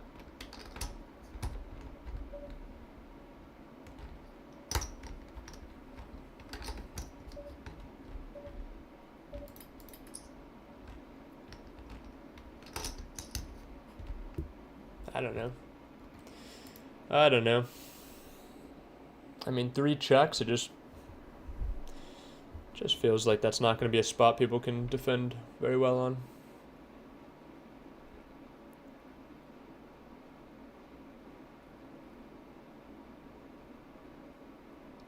We'll open the threes. Maybe we should just jam the threes. Okay, we'll open the threes and call these two spots. Alright, we have a big hand in the 1K off 4 bigs.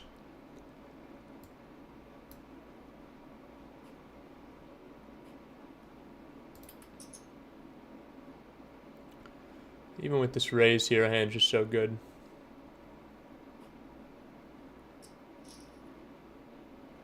Solid flip. Will we know if we hit? Did we river it? Oh my god, we rivered it. Come on. That was sick. It went away. We lost it. And now we're right back in it. We are right back in it. 10 bigs. Come on. Playing a lot of short stack poker today on coin. Because I have not built a big chip stack. But we will. We will. Okay. So 4-4-8. I bet small. I just want to clean up a lot of air and stuff. I'm going to just play check now. The king is so good for me though. It feels funny to be betting. I'm going to do some weird mergey stuff.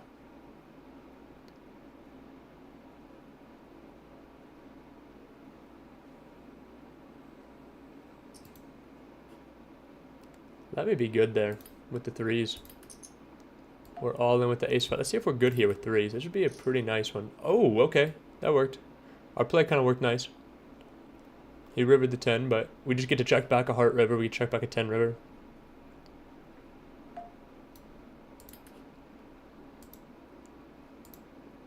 Any call here from BD?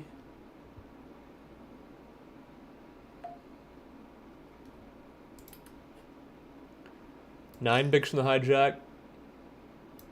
Up to 11-5. Let's go. Definitely moving in the right direction. It's so funny. It's like, I need to really look at that 8-6 suited hand.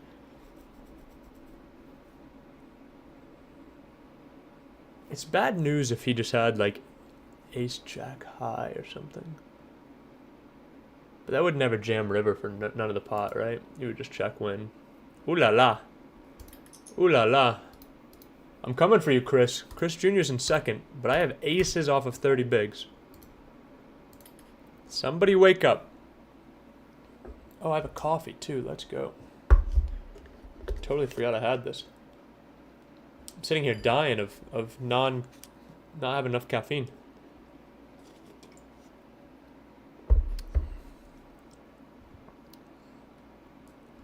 We'll just start with a small bet. Medium bet.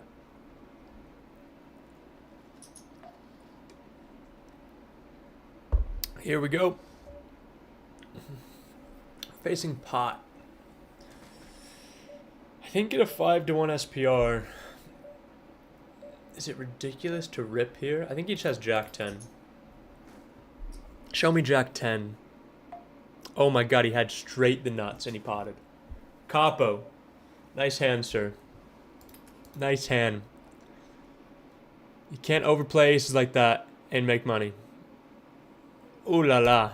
We are out of the $1. Could have folded. Could have called and folded turn. I thought the pot size raise was kind of not necessarily that strong. And I was wrong. GG everybody in the $1. I am going to put up the 500. And I'm going to track how you guys are doing in this $1 tournament. Because it sounds like we have Chris with a stack still. It will not be a dual final table, unfortunately. But I will keep up the lobby. And I'm still in the 1K and the 500. I'll keep up the lobby. And I will watch you guys and see who goes deep.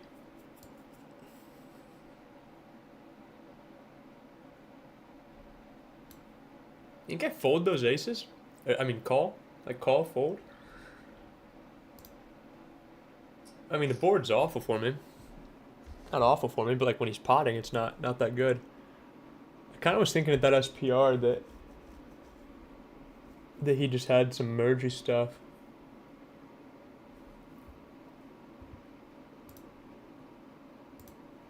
Like 10-9, Jack 10, Queen Jack, King Jack. He's like, I don't want the board to get worse. I'm gonna just pot it. No, no, no. Nuts. I'll take a mental note of that. Nice hand. That guy probably has a massive stack now. Like 80 some bigs. So I hope he wins. Hopefully he uses the chips to get heads up with Chris. Hopefully Chris wins.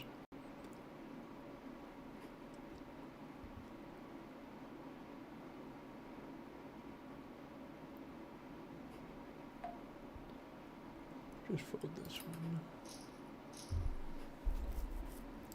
Josh says, can I consider watching Jonathan Little videos studying? They're constantly playing while I drive all day for work. When I do play, it's almost like second nature. Yeah, I mean, it's definitely a great way of passive learning, right? Like there's so many like little insights and ideas you can kind of get through that. I wouldn't say it's like some hardcore studying, but it's a great way to learn. Great way to learn. I think we're gonna be trying to get all in here. I don't really play min raises off 7. I think I just have to. I mean, should I just min?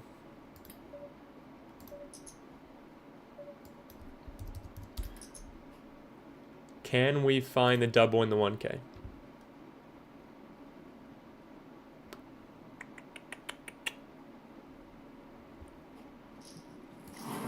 All right, we pick up the pot. I'd min off 9. I'd min raise off 9. All right, this is the small blind here. So I'm gonna play a pretty polar flop betting strat, low jack for small at 100. So this one's gonna fit nicely into a check for me. I'm gonna just go with no backdoor flush draw. Keep control of the pot a bit. Now he plays check. I'm gonna put this into 2 checks. I think these low aces are gonna work pretty nicely for that. We'll just go for one shooter value with it.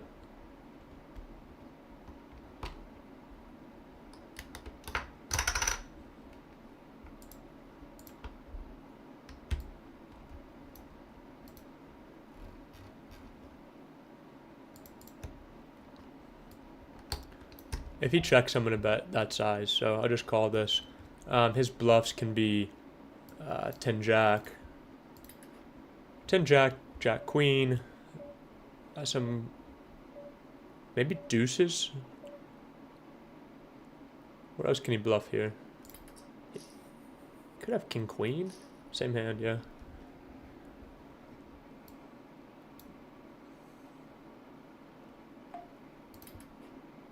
I wonder if deuce is supposed to bluff there.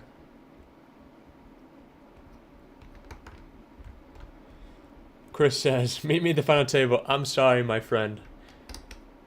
I put it in with just a single pair. I should have done a bit better, but Chris is cooking. He is 5 of 94. There's 62 paid with a $7 min cash. That's so sick. $1 tournament, $7.40 min cash. So it's actually like a massive min cash compared to the buy-in. Pretty flat payouts. Ninth has a little over 10% of first, which is good and normal. $250 for first place from a $1 tournament. That is sick. We'll just defend the ace-4 here. I can maybe roll like a little bit of 3-bet, but when we're this deep stacked, the way, like, so some people were talking about the final table I played yesterday. Like, these types of hands are really good at shallower stacks, but when you're deep stacked, I'd rather just have like 9-7 suited here in 3-bet. I want to have like more playable hands for when I get peeled in position, and then I can make strong hands. Ace-4 off, like king 6 off, whatever. Like, these hands are very tough to play at deep SPRs. I'm gonna just fold this one with no backdoors. We're gonna keep an eye on that. on that $1. And we're still alive in this 1K. I'm short stacked, but we're not that far from the money. We're a couple doubles away from being right back in it. 27K for first. Just a little bit of heat. A little bit of heat. And we're right back in it. A 6-8 hand was interesting. 6-8 hand was really interesting. I'm still kind of thinking about it. I think that my flop call makes sense, but it's possible I just raise that spot on the flop. It's also possible I can just call that spot on the turn after small. Just take my equity. It feels like he has like ace jack, ace queen a lot, but imagine he just like bets small and calls those because I raise a lot of the king X on the flop. It's like, what am I check raising the turn with besides my type of hand, you know? So yeah, I'm gonna have to think more on that one and look at some stuff, because it's definitely possible I maybe didn't play that one great. It's a really interesting concept though to leave those chips back, right? I've done that a number of times recently, where you play hands like you have like 70% to play on the turn. Instead of jamming, you just like put in half their stack. I think that it generates more fold equity in especially like big player fields and things like that, where it's just like, it's like the most tilting size they could possibly imagine. Like if they just jam, or if you just jam rather, it's just like, oh, he could have a draw, right? But when you just bet like kind of like a half stack size, I think that feels a bit milkier to the average person.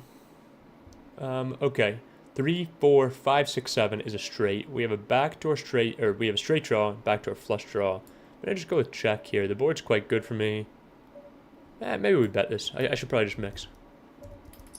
I need to mix in some of these hands. I should have a pretty reasonably high bet frequency here. This is a cutoff opening range, so it's a quite wide range. He has plenty of air. He will play some check raise, but the issue is that I just still have all these nutted combos. So like, he can't just like go super crazy with his overpairs here. Now when he calls, he can have like a lot of high cards with a single club. I'm gonna go into check now. 4, 6, 7, 8, 9 is not a straight, unfortunately. Now, do I need to bluff my hand?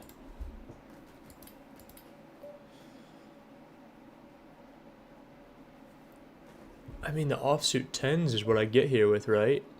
I'm gonna go for a bluff. I mean, it's a... We can make him fold ace 6, ace 7, ace 8, ace 9, king 9 of spades, king 8. Yeah, this one's an interesting one. I'll have to look at this one later too. But I think that like I call offsuit 10s here. So I have a pretty big offsuit 10 advantage because I bet the flop at a reasonable frequency. He did call with aces. Okay. Well played. Nice hand.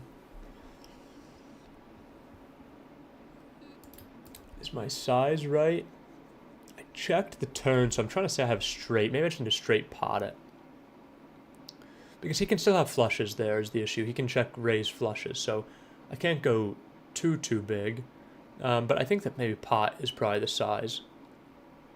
And when I'm bluffing, I would not have minded to see a little greedier size there and try to target more of the overpair type stuff.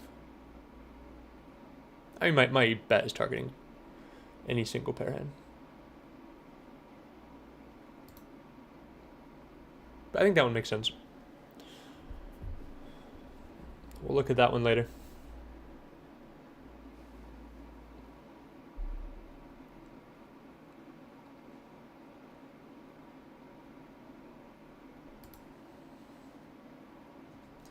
Let's check in on the $1. We have Chris with 110,000. We have the same kind of spot, guys. We got the nuts from the cutoff with 7 bigs. Can we find a double in this 1K? We're 17 off the money. Less than half the field away. A double here would be huge. We have the chance. And we have a call. Let's see if he has ace 8 suited. Ace 8 suited? Show me ace 8, ace 9. Jack. Oh my god, we bricked. We bricked it all out in the 1K. GG, everybody. I tried. I tried my hardest. We still have the 500 running, and we'll sweat this 1K on the side. Kyle Om says, nice to see my name on the leaderboard. What's your screen name, Kyle? We'll pull it up a bit. We will pull it up a bit. We have 84 players left, 62 paid. Pretty cool spot.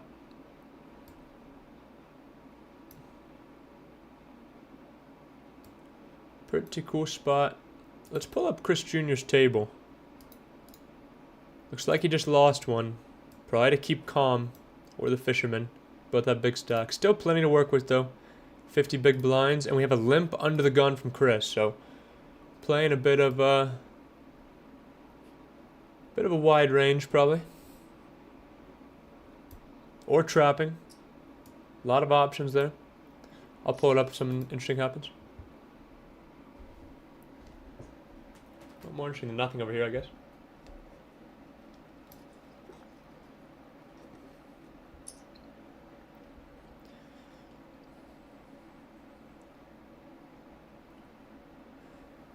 Captain Cam with a nice double up to 50k.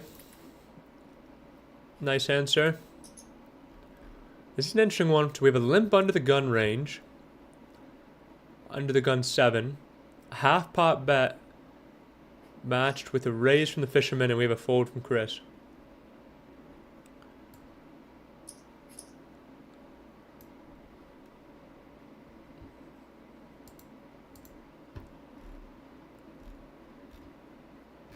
I thought I was going to win the 1K today. I'm on a heater. I thought I was going to win it. We'll play a bit more. Plenty more tournaments. We have an easy defend here.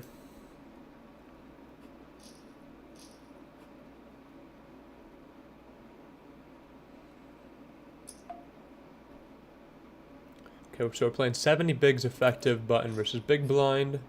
We flop middle pair. He should be using a small size here, and I have a pure call. I don't really think I want to raise these hands, type of hands, without a spade in it. I wouldn't mind raising some, you know, deuce 3, deuce 4, deuce 5. But with the middle pairs, I think that this is just a nice calling hand. Okay, so the 4 is overall good for me. He should bet his range. I should fold a lot of air and things, so equities are going to run quite close now. And I should have a nut advantage having more 5-3 than him, so he should be playing a pretty heavy check there. So flush comes in and it's king. So I am going to start with a check. If I had a spade in my hand, I can definitely consider check raise. I think without a spade, it would be a little bit ambitious. Because my 8 of hearts is actually also blocking his bet check bets as a bluff. So he got there with a king 8. It's fine. Like if I have the 8 of hearts in my hand, that's blocking a lot of his just like 8, 10 of hearts and, you know, 8, 9 off that might bet check bet. In that line, so I'm blocking potential bluffs. So we're playing a 2.3 and I have ace 8 off 65. I probably need to mix in some 3-bet here with this type of hand. Let's do a little fake mix, 4.6, 2.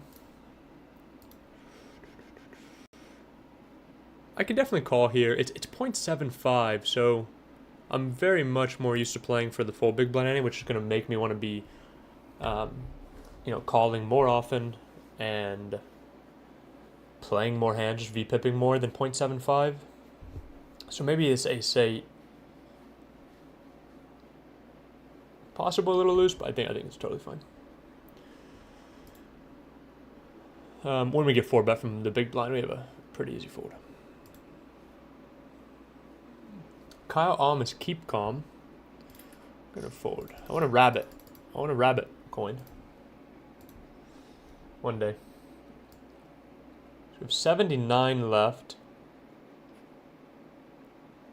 62 paid. So they're getting close to the bubble. So we can start talking some bubble strategy in that $1 tournament. Let me know if you guys have any bubble questions. What bubble questions can I help answer for you guys?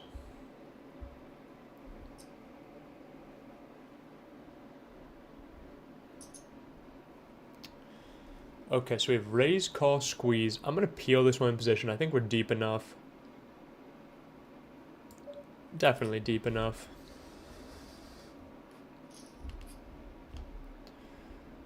Now the question is, do I call a 6 big blind flop bet? I think so. I have a backdoor flush draw, backdoor straight draw. I think I need to fight here when I'm in position. So that is exactly what we're going to do.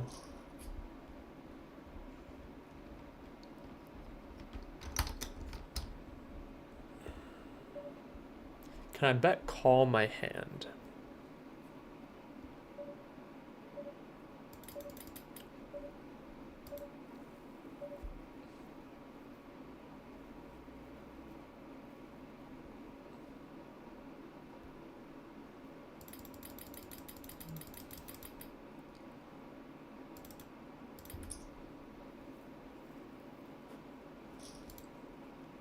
Tricky turn spot. I just don't think that the call check back bluff is as effective. I don't think I get check jammed on that much there in that spot. Another one, this is going to be fun to look at though. Tricky. But that's why you have to float flop, right? We float flop to get to steal the pot on turns and realize all of our equity. And those are the hands that we want to do that with. So I think that overall I probably played that one pretty well. Turns a bit interesting. But I mean, what is he check jamming on me with there? You know what I mean? Like, he's just going to keep betting it all of his like good ace-x there. So I think in that spot I don't get check jammed very often. So I don't have to bet call that often. When I get jammed I have to call. Yeah, I'm definitely getting the right price. So yeah, pretty interesting one there. We're on break. We are on break. Okay. You guys kind of hated it last time when I did chess. So I won't play blitz. I was going to play a blitz chess game, but we'll just talk more poker. We'll talk more poker. I'm a little sad to be out of the other stuff. I want to just play more poker.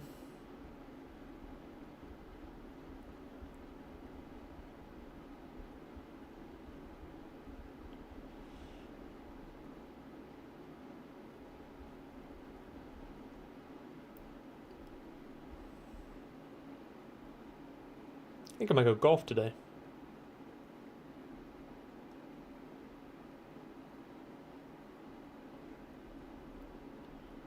Who out there likes golf? Who out there likes golf? I am trying to become better. I'm pretty bad still. But it's pretty fun.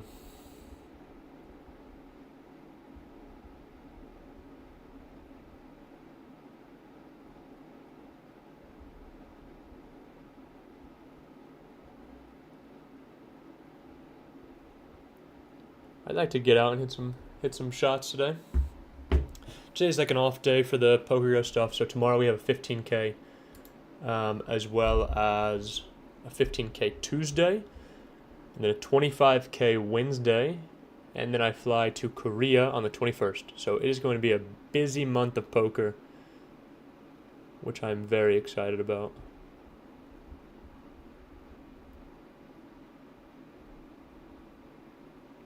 Very excited to be back into a good rhythm. Sometimes the holidays and time off is tougher to kind of get back into a good study rhythm, good play rhythm, but I feel like I'm totally back in it. Watching a lot of poker, studying a lot of poker, playing a lot. Yeah, good feeling. Good feeling. So actually, this is sick because Kyle Alm and Chris Jr. are battling at the same table. So we have Keep Calm here, and we have Chris here. Fisherman, though, is the current table boss. But these guys have a lot of chips, too. That's going to be an interesting bubble. Yeah, ask me any bubble questions. This bubble is... We're playing a 7.4 buy-in bubble. Very tough one. Chris said he lost some chips. Ace-10 versus queens and tens. Yeah, hard to know if it was a good call-off or not. Just depends on stack depth and what you thought the ranges were. Ace-10's pretty good, though. Pretty good hand. So 62 are paid. 7.4 buy-ins. This is like me playing... Like, if this was a 10K, this would be a 74K min cash. That would be crazy. That would be the biggest min cash maybe ever in the history of the world. So, you have to play very snug. Very snug as a middling stack. If you're one of these big stacks, you get to go... I can't curse, but you get to go nuts. You get to go nuts in that spot. So, good luck on the bubble, everybody. Hunter says, how do you balance trying to double up and have a bigger stack versus squeezing into the min cash? You have to consider how big the min cash is, one, and you need to consider how profitable the spot to double is, because essentially, like, if you are given a 65-35, you pretty much need to just always take it, unless you're like on the stone. But like, if you're like nearing the money, you can't pass on like massive winning spots, just because the chips are worth so much. So you might have like a risk threshold where you need an extra 10% of equity, but at a certain level, you there's no need to pass on that spot. So those are the two things I'm thinking about. The third thing I'm thinking about that is very important is, what does the double do to my current situation? If we look at this table here, if Chris doubles through the fisherman right now, he goes to almost 100 bigs, and the fisherman goes to 26. Now, what does that do for Chris's stack? That lets him go absolutely insane on the bubble. So his future EV of doubling up is also very high. And so if he gets shown a 55% spot, he can take on more risk than, let's say, Lopi. Because if Lopi here doubles from 20 to 22 or whatever, his situation doesn't really 20 to 42, his situation just doesn't really change. This, fisherman still gets to be aggressive. You still have to play snug. So you don't want to be you don't want to be taking on as much risk when your situation does not change. So hope that answers some of the questions.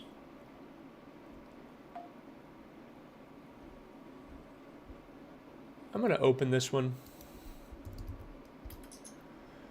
Good hand, 10-7 suited. Craziest bubble story. Man. So I have a couple. This one's a funny story, but it was at my displeasure. But it was the first event of 2023. Sport's very good for these players. I think I can bet with a backdoor flush draw, and I'm going to check without it, maybe. That's how I'm going to play the spot, because my backdoor flush draws can peel a small check raise a bit easier. Because like the 8 just gives me the nuts, and I can cooler people on an 8, so...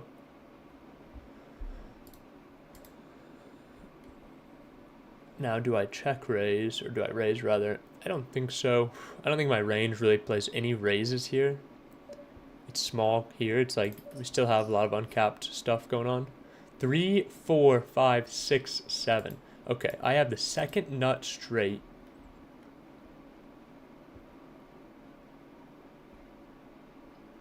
So I wonder if this would be a spot where less than half pot can make sense.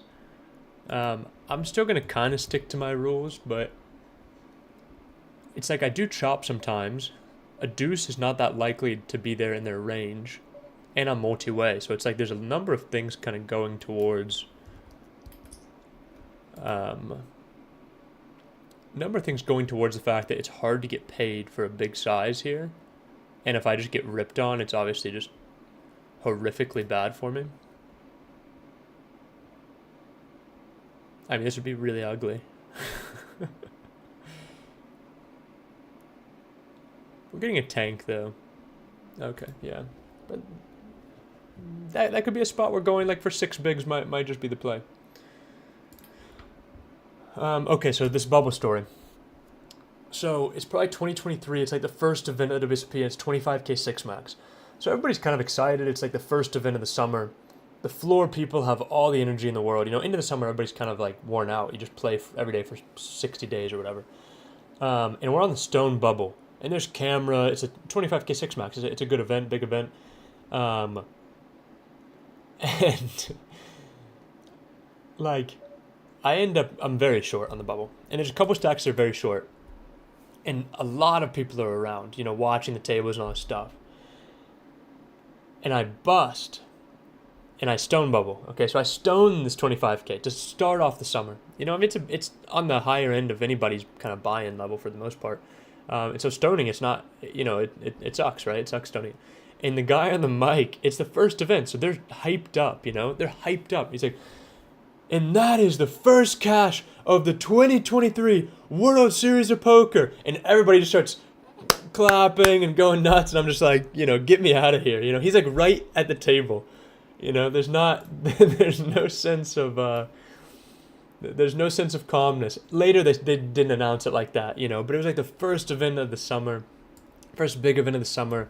All the cameras around, and he's just like going at it like it's the WSOP main event. So that was a pretty funny bubble story. My most memorable bubble was in London. I lost a hand to Dan Dvoris, and I went from like maybe like 2 of 20 to like 5 of 20. So I still have like a really good stack, but Dan now has like the chip lead. And we're on the stone. I think it's like probably 19 left, 18 paid or something like that. See, like I could 3-bet this hand at some frequency. Where's the 3x from the hijack? Yeah, let's just go down that rabbit hole. So Dan Dvoris is chip leader, and I'm like 4 or 5 of 18 or 19 and we're on the stone, and he just jams. Okay, so 3-3-4. I have clubs here, and I have this overpair advantage, so I'm gonna go for this. I'm gonna go for 13, like a little over half pot. I think when it was 3-12, we're playing a little bit of a smaller SPR than a typical 75, so I think that does a good job kind of pushing my advantage of the overpairs.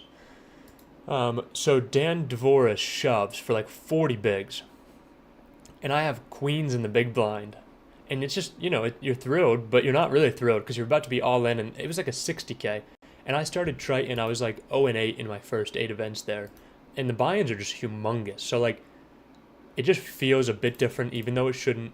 And he has king queen suited on the stone bubble of like I think it was a 60K, so I think it's like a 90K min cash, something like that, if I'm remembering correctly.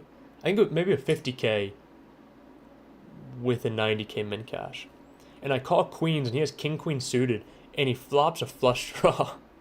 And I am just absolutely sick to my stomach. Like, just sick.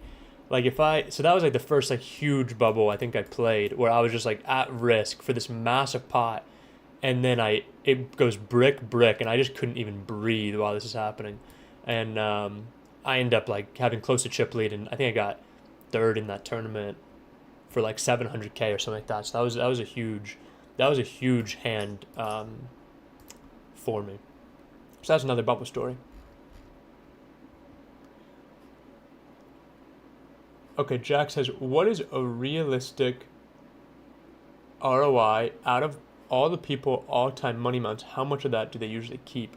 It's just so player-to-player dependent, honestly.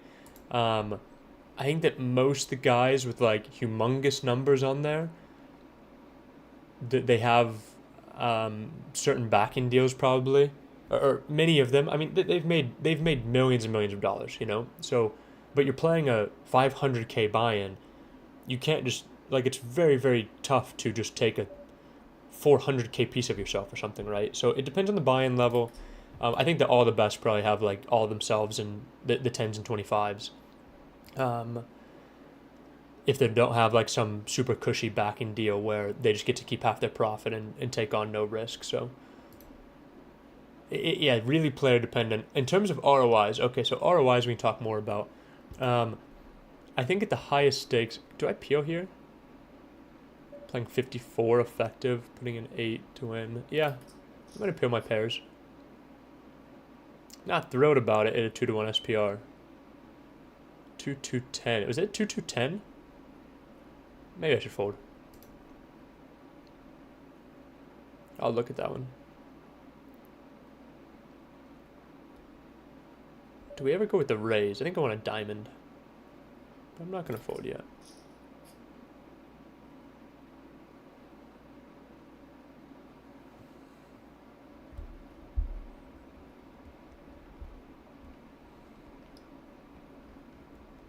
We just play check pretty happily here. Or do we bluff him off of 10s through queens? Okay, you convinced me.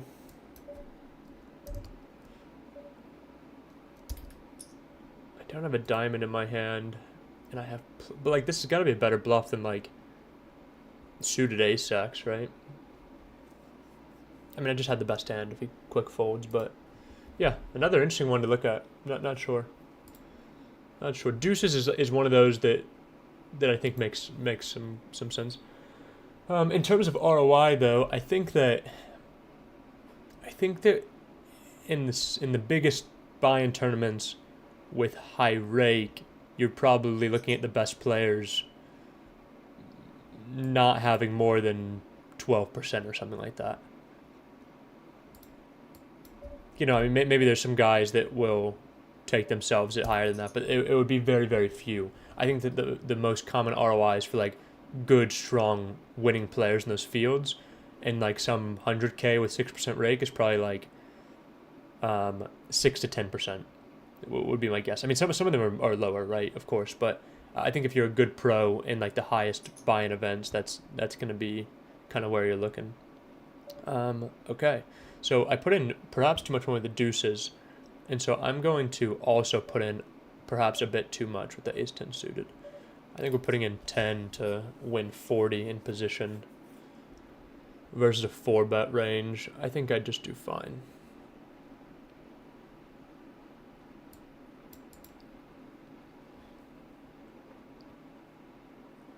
Zach Williams says, do I care about BB per 100 in tournaments or just ROI? In online tournaments, I care a lot about BB per 100 as well.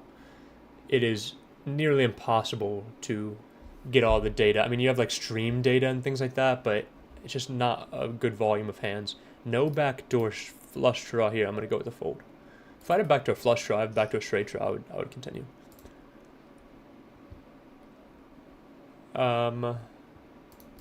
So yeah, I do care about BB per 100. If I get all the data, it's a wonderful metric, I think. It just kind of shows,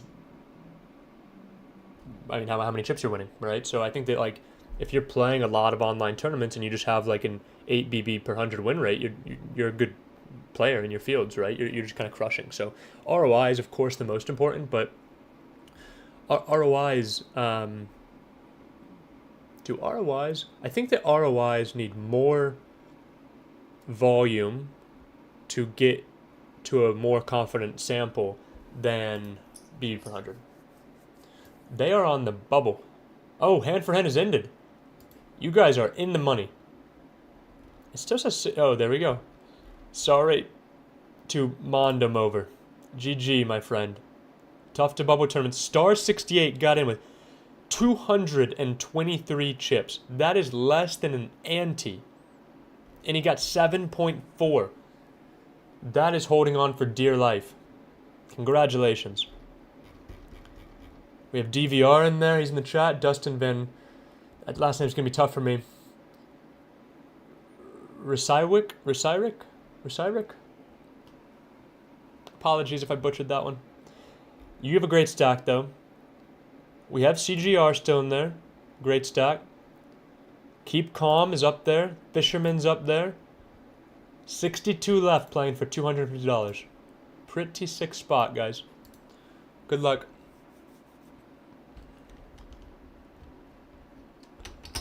Yeah, Hunter, it's Triton Jeju's in Korea.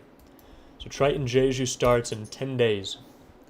10 days, and then we have 2 weeks of incredibly high stakes action. So that's why it's just so important in the preparation to it to just be studying a lot, be playing a lot, feel like I'm in good form, confident.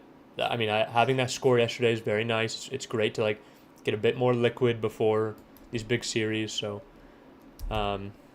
yeah, super excited for that one. It's gonna be a big 2 weeks over there. Just playing for millions of dollars every single day. So, yeah, I'm excited for that one. It's gonna be war mode, right? You fly over there, you just work. It's a work trip, and I'm in war mode the whole time. So, very excited for that.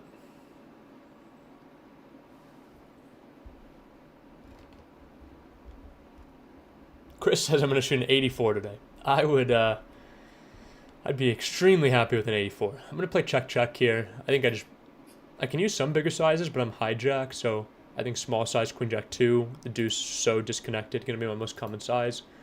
And then I have a pretty clear check on the turn.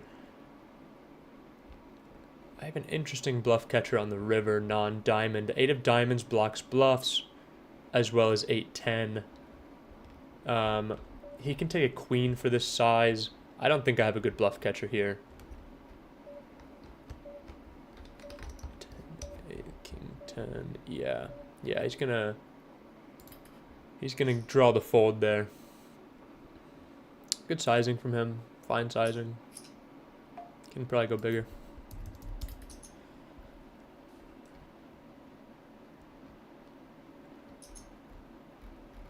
Thanks for being here, everybody.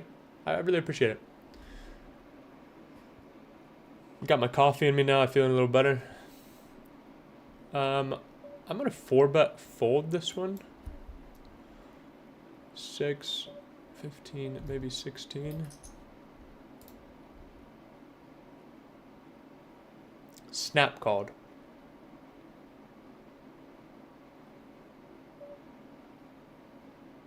I definitely could have just peeled. It looks like I'm under the gun, but I'm actually just low jack versus cutoff. We're just gonna bet range.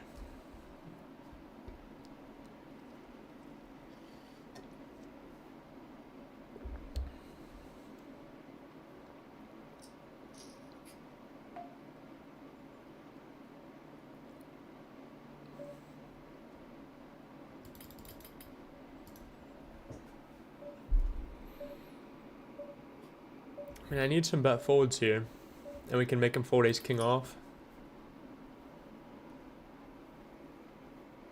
But I still just show down. I think I use my suited kings here, actually. Yeah.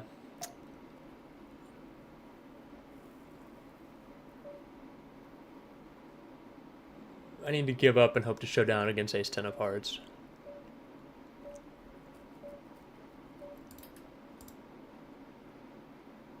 Half stack does quite well, but I think misplayed 4-bet pot.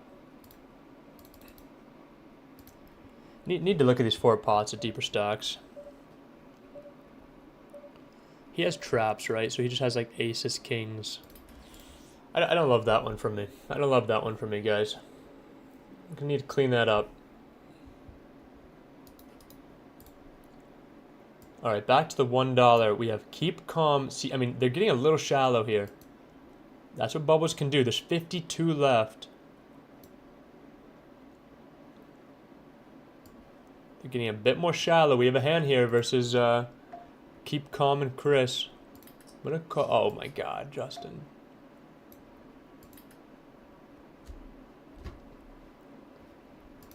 Need to lock in a bit more. Should just jam pre there with ace 5. Big pot brewing between Chris and keep calm here.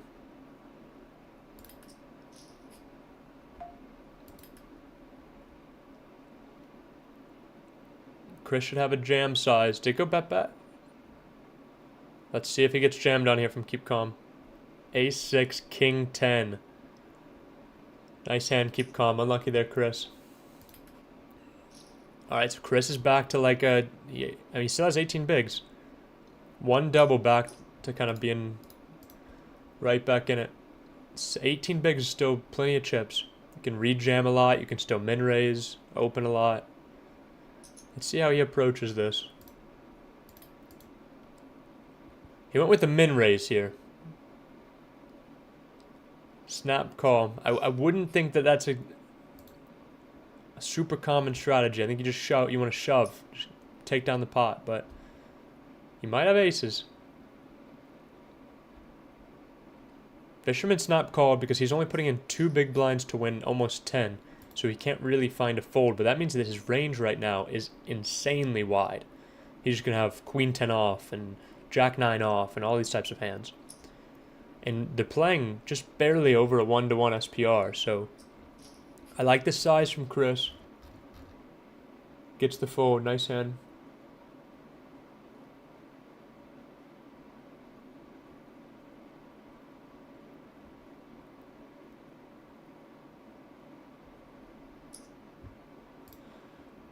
Hunter's asking, what WSOP events do you look forward to each year? Phew, I mean, I love the WSOP, so I mean, I play some mixed. Those are fun. The 250K. The 250K buy-in is like just an absolutely insane event. So I think that's one that hopefully I'm having a good start to the year and feeling good in the summer and want to play that one. I mean, the IFT, the 100K and the 50K last year. So like those are tournaments I just want to win. You know what I mean? Like it's a funny thing, but like I feel trained to not care about the money. I just want to win these freaking bracelets. You know what I mean? Like you just really want to win, and I want to play my best and make good decisions in really high pressure spots. And like that's kind of what I want. So those are gonna be the events that I look forward to the most. I've also never gone deep in the main, so I would like to maybe have a better mindset around the main this upcoming year. I think that sometimes I can be a little lackadaisical in that tournament, kind of like what we were talking about earlier, where like when you're a good online player and you go play live cash, sometimes you just think all the chips are going to come to you, but that's not how it works. Like you have to show up every single day, every single hand, and like just play well over and over and over. Like that's how you get chips. So yeah, those are some of the ones I'm looking forward to. What are you looking forward to? You coming out, Josh? You coming out for the WSP? Let me know.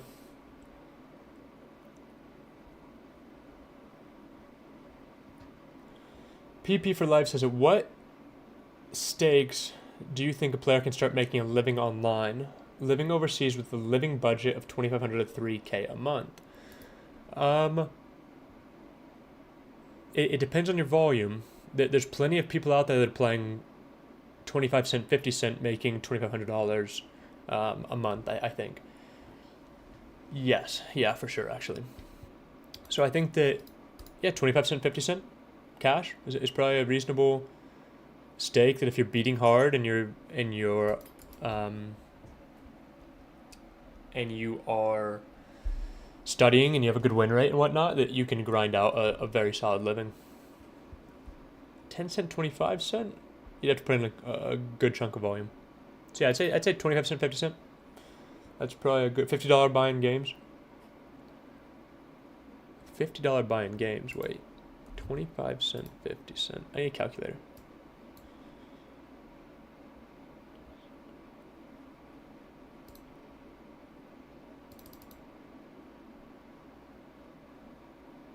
$0.50. So how many big blinds would that be? 50 cents. 0.5 of a dollar. So it's 5,000 big blinds a month. So let's say you're winning at 5 BB per 100. You would need to play 100,000 hands. Somebody do the math on that for me. Yeah, I think 25 cent, 50 cent. If you're like 6 tabling, 25.50, I think you can make an okay living with a good win rate. Jackson, I'm pretty shocked that these guys have so little of themselves. I mean, they have a ton of themselves in 10Ks and 25Ks, 50Ks, etc. It's just like, I mean, if you're playing $1 million buy-in tournament, like, that's just a crazy buy-in, right? So, I think that it's really uncommon for the best to ever sell action to a 10K for example, or 25K. But yeah, I mean, when you're playing 100Ks with low win rates, you need to be, I mean, you either need $20 million in the bank, or you need to have some action. So it's kind of how that works. Thanks for being online. Thanks for being here, guys. I appreciate you guys being here. We have 120 people watching. I appreciate that a lot. This is a fun day on CoinPoker. I mean, we're getting to watch this $1. I think they're calling it the Big Bang Poker Coaching Invitational. It is fun, man. I'm really happy. Like, I think that this is stuff that I would have like killed for early in my career. You know, it's so sick to just be able to play $1 and just try to build up a roll. You know, go after these $250 first prizes. There's $1,000 added for the 300 people that played this tournament. So, yeah, I mean, it's just giving away, whatever, $4 a person. Pretty sick. Pretty sick. Josh says, how did I get to where I was playing the high rollers? Was it a big tournament win or selling action? I would say it's a little bit of both. I went on a nice heater online in 2021, and then I started playing more live that year. And I was, of course, selling some action to my first big stuff. But at the time, it was just like, I didn't care about markup. I didn't care about any of this stuff. I just wanted to play. And that's kind of still how I feel, honestly. It was like, if you don't have success in this 25Ks, like, I would just give my action to people that face, even though I could have sold at 1.05 or whatever, these like super soft 25Ks. We have Ace King versus Ace King. Are we going to get rivered? We are not, fortunately. And then the end of 2022,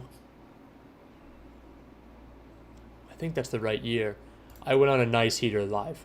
I chopped the 25K in Florida. I FT'd the 25K at the win. And then I was playing a lot of these like big field live events, and I got maybe 6th in the 3K Borgata for like 300K in Atlantic City. And then I won my first PokerGo 10K. And then I chopped the Florida 25K again in like January. So it was a pretty crazy like 4 months where I just was like plus 1.5 million or something. And that was the first time I went and was like, okay, I want to try to play more of these high buy-ins. And of course I was selling some action in those, but at that point I'd had a lot of success. I had beaten all the games I played online with good win rates. I hadn't played any like the super high stakes. King? Ace, King, Ace, Queen. GG's. How many left are we in this one? 40 left? I'm going to just wait and chat with you guys, and I'll maybe max that 500 if I'm still around. If we're still playing. But yeah, that was kind of went on an online heater, had really good data to show that I was winning over big samples online. Got a shot to play live. I lost my first year playing live. And I lost like good friends' money and stuff, right? Like the guys that buy your action right away are people that like believe in you and kind of know your game the best. So it was mostly just my friends that were buying action, and yeah, I lost a good chunk of money. I probably lost 300K straight in 2021 live, and then I won an online bracelet, got some back, and then kind of went on that heater and of course, there's been some swings since, but it's been pretty good. Last year was my best year ever. In 2024, I started the year on a pretty nice heater as well. So it felt like for a couple of years there was no such thing as a downswing. More recently, I had definitely some more bumps in the road, but it's just all about zooming out. I feel like you have to just keep working on your craft every single day, and just zoom out. It's just like you wouldn't worry about downswings in the stock market, right? It's like you're just investing every single month, and at the end of 25 years, you'll see. That's kind of how I feel about poker. Spike, Chris Jr. Spike. That's pretty sick. Ace 5. You need some of those. Even though it's small, it's still important. You lose those 3, you go from 27 to 21. Blinds move up, you're now at 17. Like winning those can be very important. 37 left, guys. 37 left. Can Chris win it? The Fisherman's still up there. Who else do we got still in? Mr. Romano is always around. DVR still in there. Keep Calm's in there. I didn't see his name. But he's right there. 73K still. Takes that one down. Nice hand.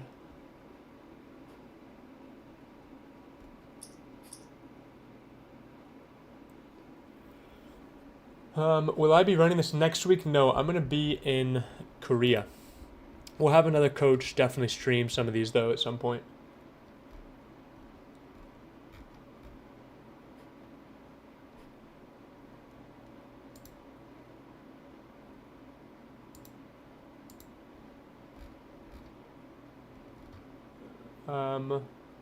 Thanks, Andre. Thanks for being here, man. Said this is the real deal. How are you doing? I'm doing great. Doing great, man. I'm happy. Today's a day off from live poker, playing on coin, giving away money to people. It's fun. Good day. Thanks for being here. Thanks for supporting the stream. Snip Zero says, if someone stakes me, I'll show up. That's the thing about poker. You got to show up first. You got to show up every day. You got to build good data.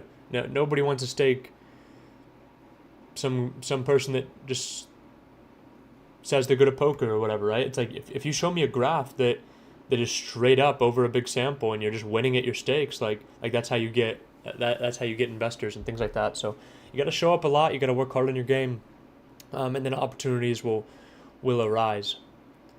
All the people with the high stakes, like not everybody, but most people just started at super small stakes. I played 1 million hands from 25 NL to 200 NL, over 1 million hands. Just like every single day, I would 4-table. I'd play 4 hours in the morning, 4 hours at night, roughly, and I just grinded out a ton of hands in a big sample. Move to tournaments, do the same thing. You want to play a new game type, PLO, whatever, build a sample, right? You get a sample, you work hard on your game, you show win rate over good sample sizes, and that's how you get those opportunities. I think that it's, of course, there's so much luck involved, right? Just like anything in life, there's plenty of luck, and that is a factor, but you have to give yourself the best opportunity to get lucky. And that comes from working really hard, trying to perfect your craft, getting better every day, and playing a lot of volume. I mean, it's like today's a day off, right? Like I'm thrilled to getting more hands in. That 8-6 spot, I'm going to go run. The ace-queen, I'm going to go run. I'm going to go look at, right? It's like even on a day off, I get to stream, get to chat with you guys in the morning. Wonderful. I'll go be outside, do some exercise. I'll come back in the evening. I'll study for a few hours. Then we have a 15K tomorrow. So it's like that lifestyle and like that side of things is just, you don't want it to stop. I don't want it to stop, right? I just want to keep going. I have a stream to catch up on, one final table, take more notes on. So yeah, I mean, if you want somebody to stake you, you gotta do that. All those things.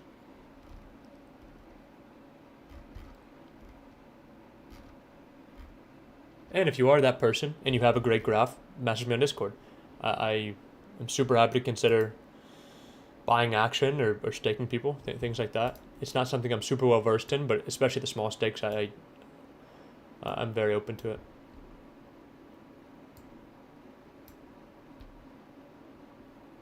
$35 players left.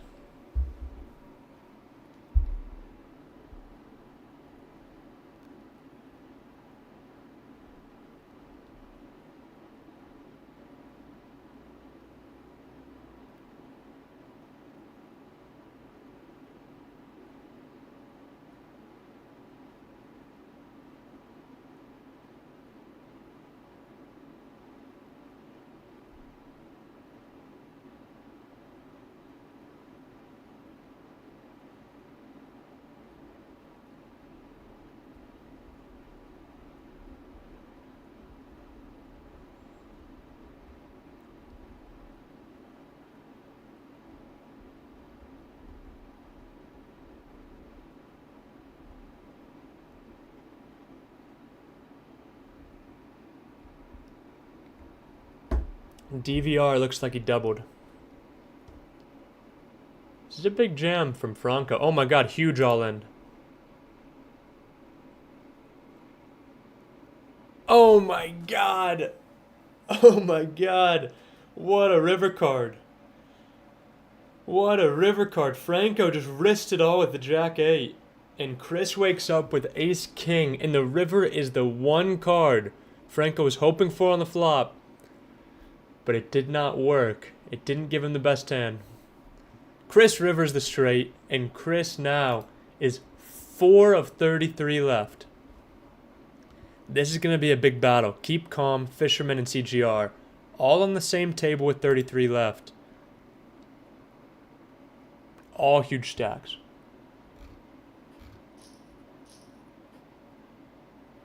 GTO Poker Legend still in. I believe that's Captain Cam, right? Captain Cam? Yep, Captain Cam still in there. 47K. 33 left. I wonder if there's some more stuff I can max.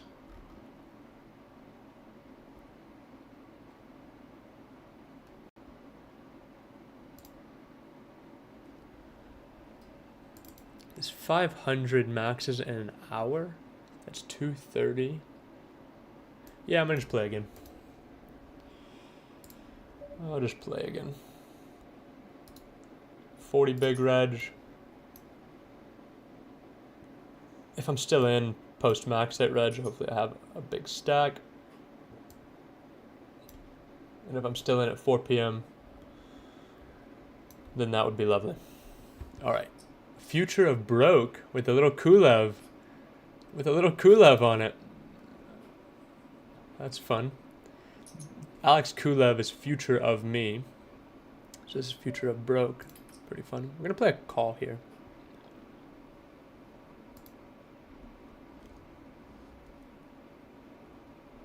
Okay. Dynamic board, Queen Jack 6.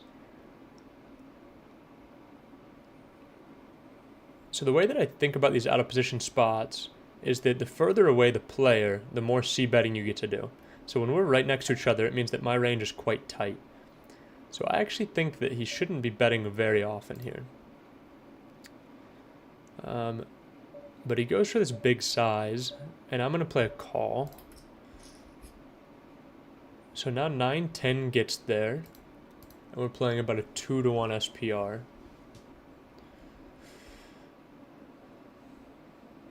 So the most common hand that I think people are going to want to size up on this is going to be like, the thing is though, is like, just kings, like kings is the one that feels right. Like ace, queen, kings are hands that I expect to kind of see here. And you don't typically see this size up with just like a bunch of air type stuff. But kings and ace, queen are also going to play check raise at a reasonable frequency. So we have a pretty interesting turn here with the 9-10. I have no heart in my hand, and I'm facing 2/3. We have an easy call. I think I would sometimes jam this type of hand on like a 7, but when the straight comes in, I don't really think I need to play jam. That is not the river we're looking for. I think some of his bluffs could be king 10, king 9. So it's a quite good river for him, which is going to make him now bluff like some bad bluff candidates, right? Because he opened the low jack.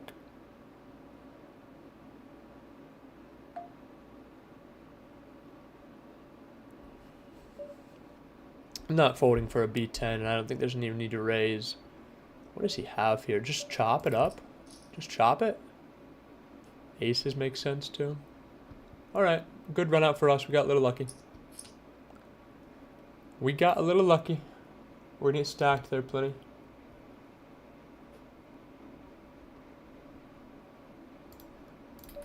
All right. Welcome back in the 500. Welcome back in the 500. 10% interesting on the river. It makes some sense. Such a good river for him. And his bluffs are like ace 7 of hearts or whatever, ace 5 of hearts. But he can still bet a ace queen for value.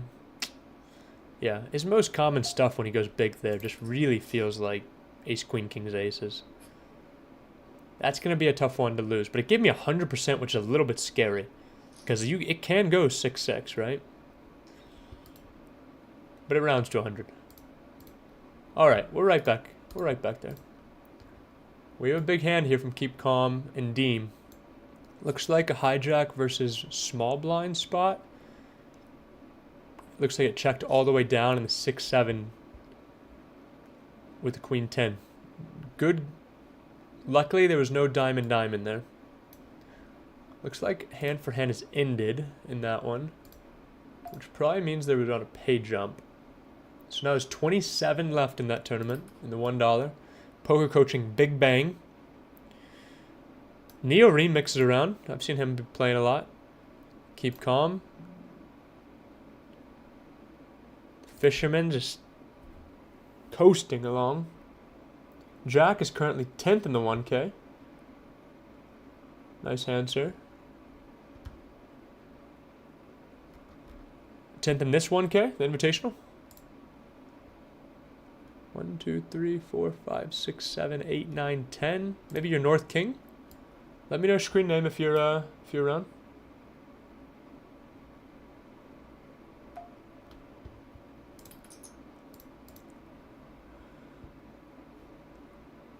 Adrian says, how do you recommend tracking your progress? So online you can use HUDs.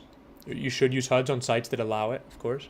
Your HUD will track all the hands you play and be a really good data source for you. For live poker, you need to be very, very sharp about having good Google Sheets and accounting and tracking. It's really easy to not be so sharp there. And that can cause a lot of issues. So you need to be very sharp with your accounting. I'm going to play check. Playing about a 3-1 SPR. It's a great turn for my range. The best in the deck. He's going to play probably a very, maybe not pure check, but very, very high check frequency. So then I'm going to go for this 2 big blind size, allowing him to develop a check raise strategy. That's maybe even too big. 1.7. My bluffs there, just give me my offsuit. 10x and my suited 9s.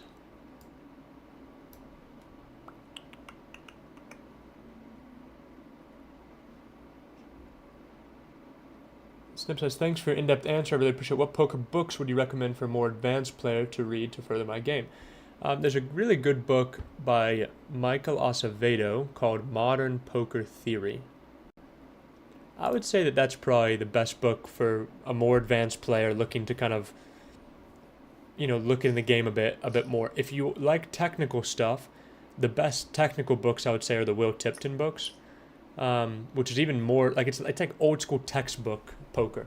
And I think that those were the first books that I read. Jonathan Little actually sent them to me and was like, hey, you read these, this will give you good fundamentals. It's really dense and it's not a sexy read, but it really does start to help you think in terms of equities and show you equity graphs and equity distributions and how equity distributions affect strategies and things like that. And I think that's an amazing book as well if you're okay with the density of it. All right, so CGR, Chris Jr. up to 200,000 chips. They've moved tables.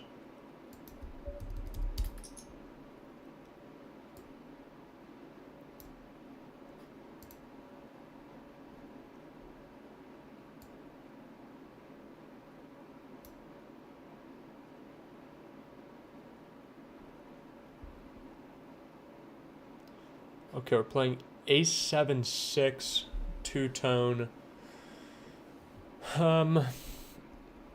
Do I have a pure bet here? I'm going to just pure bet. This hand feels very reasonable to play check, but I'm going to just play a pure bet for a B60 size. Ace mid connected board. I need to look at this one to just try to get a bit more clarity on if I'm just supposed to check my hand ever. CGR, big stack over here. Captain Can now at the table. James hopped in the chat. Go CRG. That is not how you spell Chris Jr., my friend. That would be CJR. Chris Jr. Come on, James. But what's up, man? Hope you're doing well. Mr. James Hopp's coming out to Vegas here in a little bit. Should be a fun time. Yeah, so B10 to me, B is the percent. Yeah, exactly. Exactly, PP. PP for life. It's just a bet 10% pot size. So we have a jam here from Captain Can. 5.8 bigs. So at this stage of the tournament, he can have anything from like King Deuce to something very good. He has something quite good for him. He flops the 8. Can he hold? He does. Huge, huge double up for Captain Can there. They're playing hand for hand. That means they're on another pay jump. Oh, they're still on a pay jump. So 28 left. Okay. I don't really like that, but it makes sense in the higher buy-ins because people are stalling and whatnot.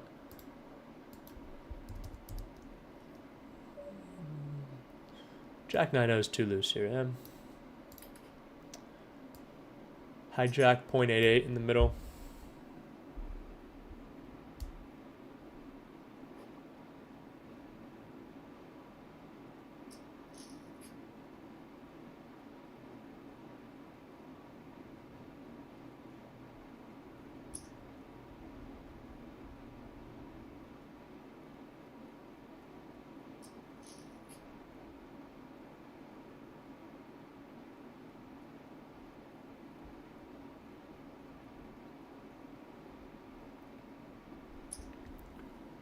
Andrew Doyle is the current chip leader. The current chip leader is Flop the Nuts. Is that you, Andrew? You have a nice stack, my friend. 27 left, playing for $250. 6 spot. 6 spot.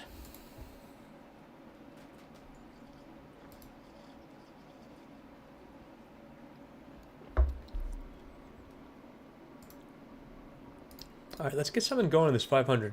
Come on. Need to play better. I think I made some mistakes today. Not my sharpest. But same process. Just be present in every hand right now. From now on, I'll have plenty of time this evening to look over all the hands I played. I like this CoinPoker logo. We have a big all-in here. Huge all-in. Can big blind hold? Holds. Huge, huge all-in there.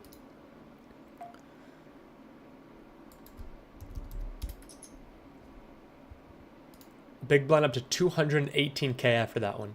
Absolutely massive. Moves into 6th place.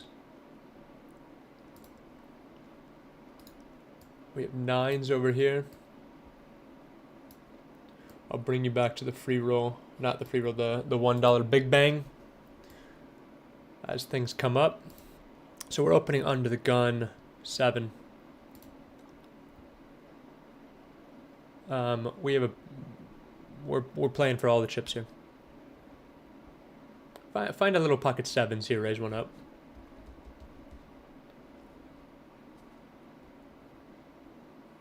Deep in the tank. We have another all in over here. King 4 versus Queen 10. Can Sweetbeard get back in it? Yes. Yes, he can. Versus Mr. Flo. Those ones add up. So this is the one way that I could button cut off.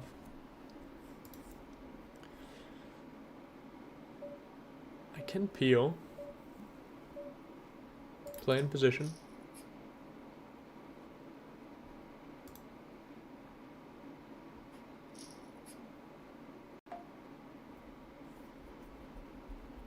Easy call. His bluffs are going to be like King, Queen off. Some ace X's.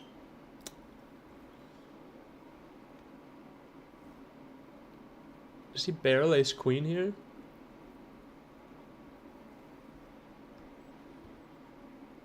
I don't think so. I think he's just going to play check with that hand. Pretty easy fold now. I think playing that spot in position's the play. U7 versus small blind off 30. I don't think it goes that great to just rip. Another one to look at though. Everybody's saying, come on, James. Yeah, that's right. Come on, man. All right, easy defend here. No need to jam this one. Versus hijack for 17. This hand just plays really well as a call. I keep in all the king X I dominate, a lot of jack X that I dominate.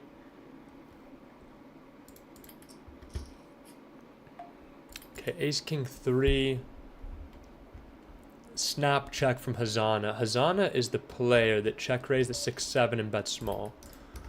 So on a board like ace king 3, facing the snap check back bet, we're gonna call the turn, but I'm a little weary here. Definitely a little weary here.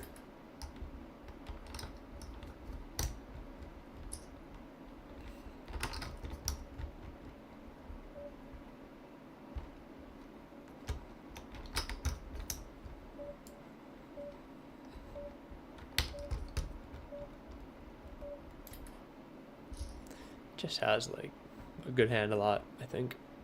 It's really hard to just snap check back, bluff the low card, and choose that size on the river.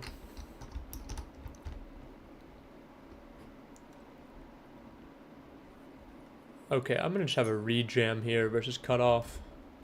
Even if this guy calls, yes.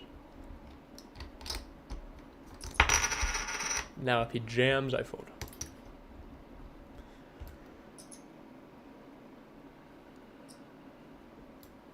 Right.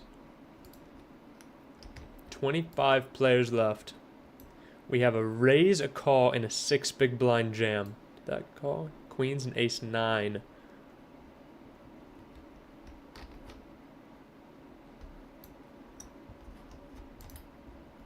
He's asking if he stacked Jonathan Little. The rumor on the street is that Chris Jr. stacked Jonathan Little. Mr. Flo with the jam here. We had a big all-in. Oh, what a flop. Too many outs, Sweetbeard. Too many outs, unfortunately. GG. GG. Mr. Flo is on a heater. Okay, 9-7 off 14. Low jack opens.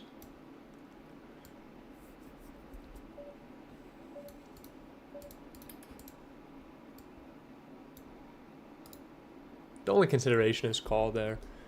I'm going to call traps, right? Aces and kings, so I still get to call plenty of like medium type hands, but I think this is a bit too wide.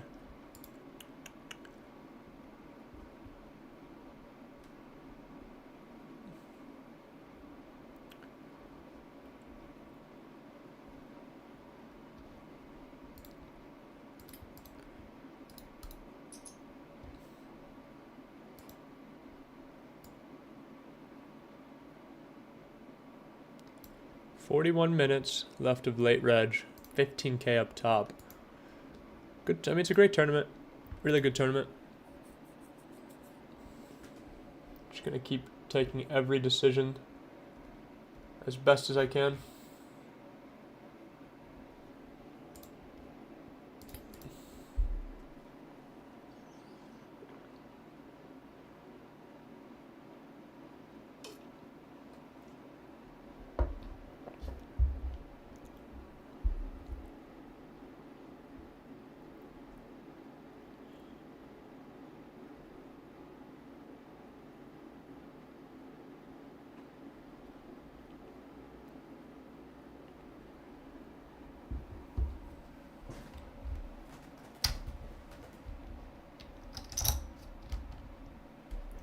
Got a hand brewing over here. Let's see if Mr. Flo calls. Big pot brewing versus 2 of the chip leaders with 24 left.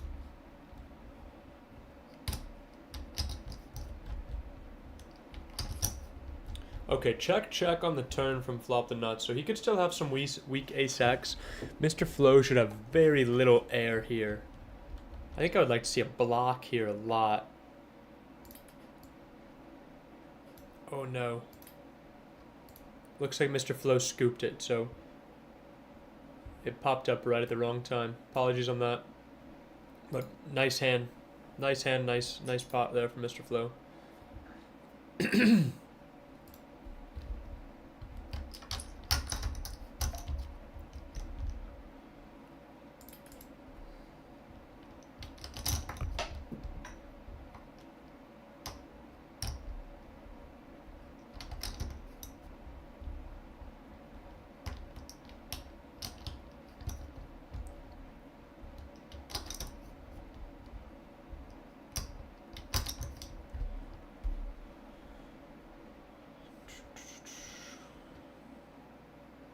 Thanks, James.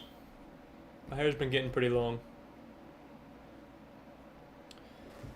I might just shave it all off, you know. But I need the bun back from college. I think I'm gonna start winning some big tournaments once I have that full bun.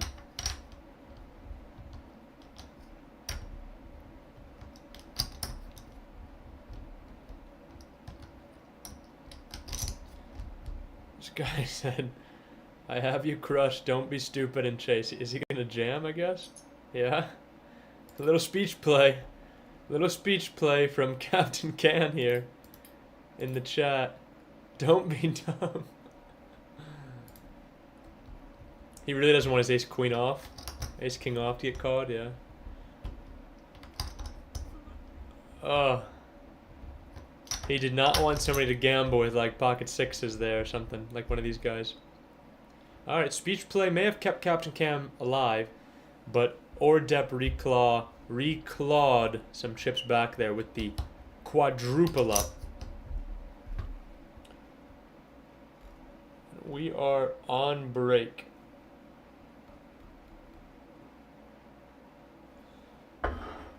Missed that coffee, missed the vitamins. I had everything sitting here.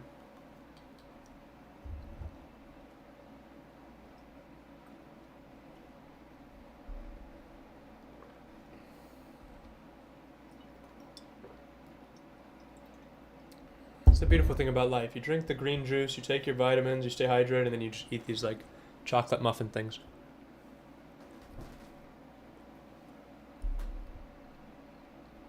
Balance.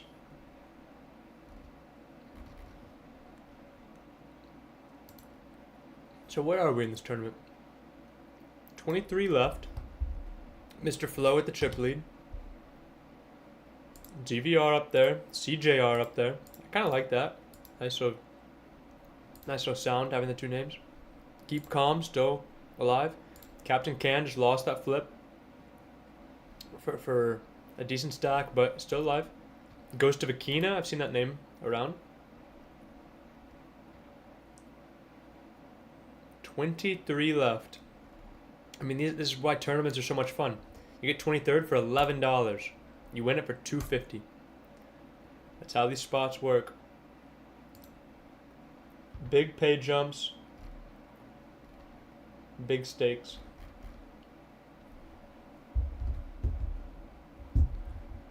I have a lot of friends texting me today about the PokerGo 10K hands from yesterday. Giving some thoughts and whatnot.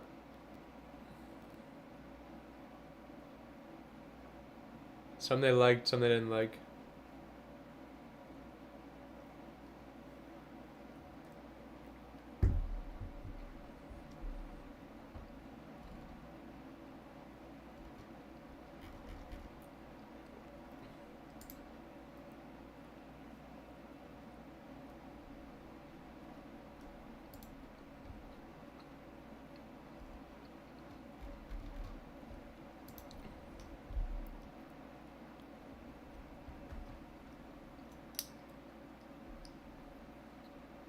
What do streamers do on break? I guess I could just pull up a quick heads up table or something.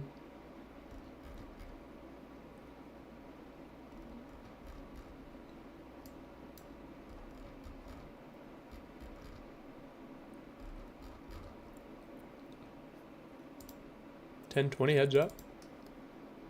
Frankie Dopar. Oh wow, I wonder if that's Frankie C. don't really have enough money to play that one in my account. Yeah, Frankie C's challenge. Looks like Frankie's playing a bunch of people heads up recently. Kind of fun. Let's play a little PLO. Don't really play PLO much. Let's just flick it in there for a few minutes.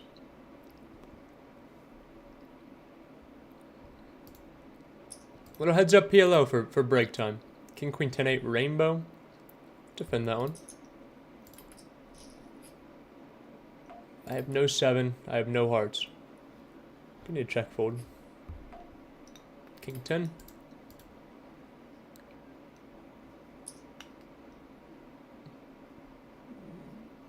Do I fight here for half pot? It's a delayed half pot size? I don't know. Sure. Probably not. I don't have a draw. I do have the 10-8 with a 10 of hearts. What do you have? Okay. Yeah, the 8-9. Fair play. Fair play. He's probably going to bluff me on the river.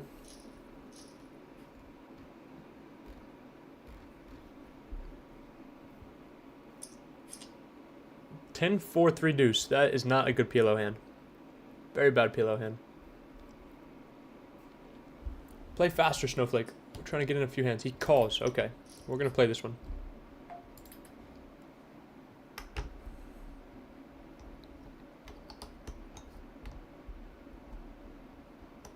Come on, Snowflake. I want to get a few hands in, my friend.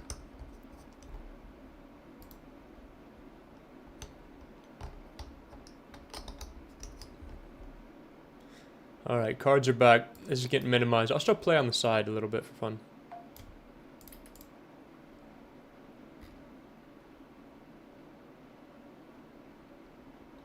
Zach Weiland is currently rocking the curly mullet at the moment. Highly recommend. I like that too.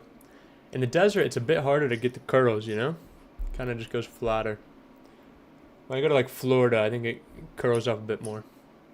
But maybe I need to get a perm. Okay, this Snowflake guy's playing just way too slow. I'm gonna just leave. Take my $20.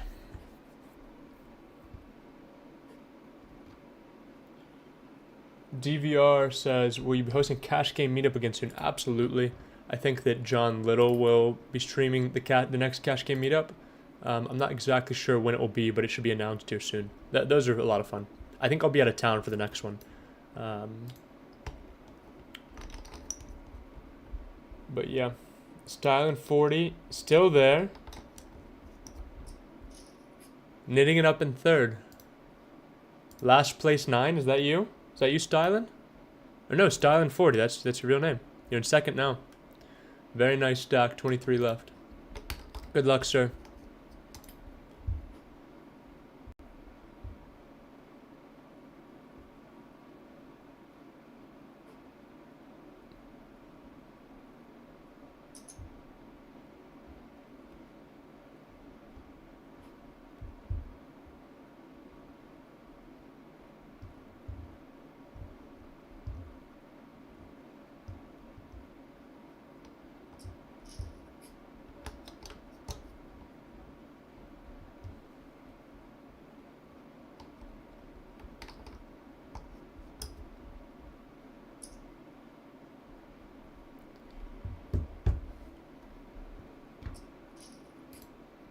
We're still in this 500, but we have not been able to get much going.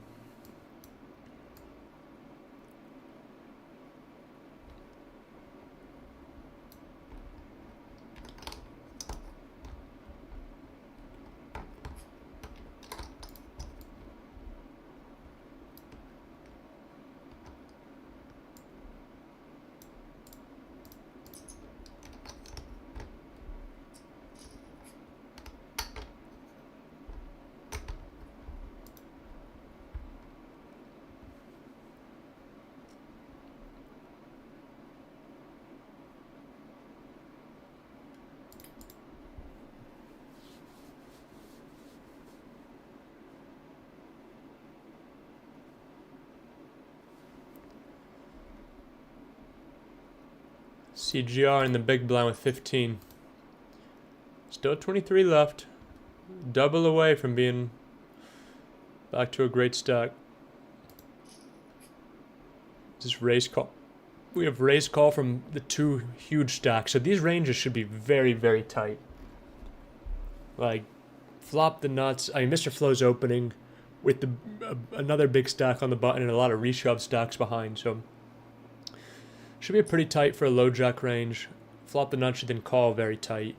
And then post should go quite passively, I think.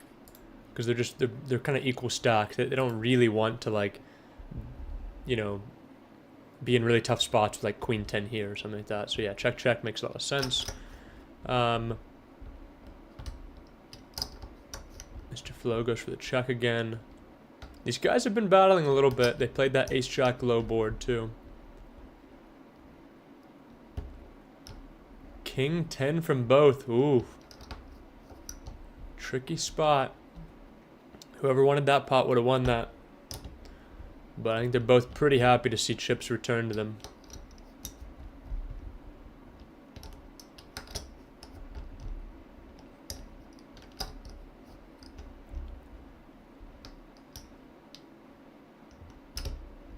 These guys have been battling it out for kind of like the table chip leader. See who can like put pressure on the other.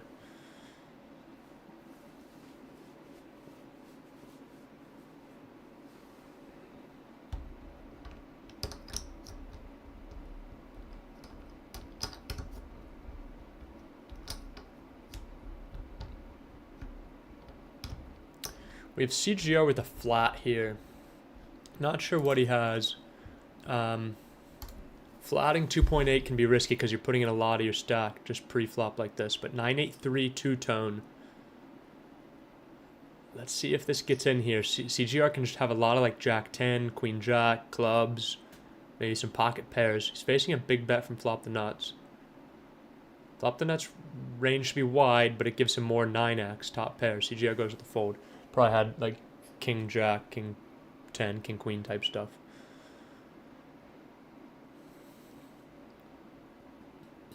CGR down to 11 bigs here. He's gonna need some good cards. We have blind versus blind for 7. Should have an extremely wide jam range here from big blind into the stack. And a very wide call range with 7 bigs. Looks like we got the 2.5. All right. Interesting.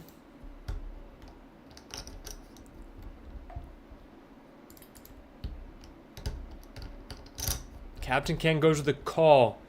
They're playing 5.75 in the middle, 4.45 back.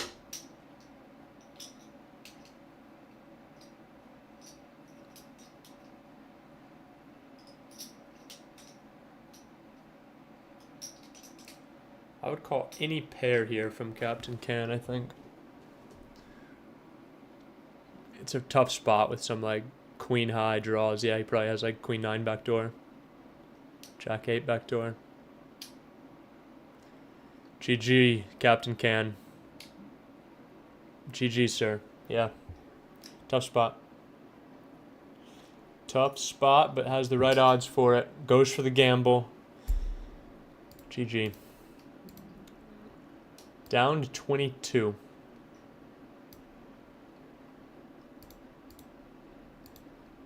Should have just jammed. Yeah, absolutely right, big blind. I think that maybe you thought you were 20 big blinds effective or whatever with him. But yeah, just jam pre Jack 8 suited calls and you guys get it in pre.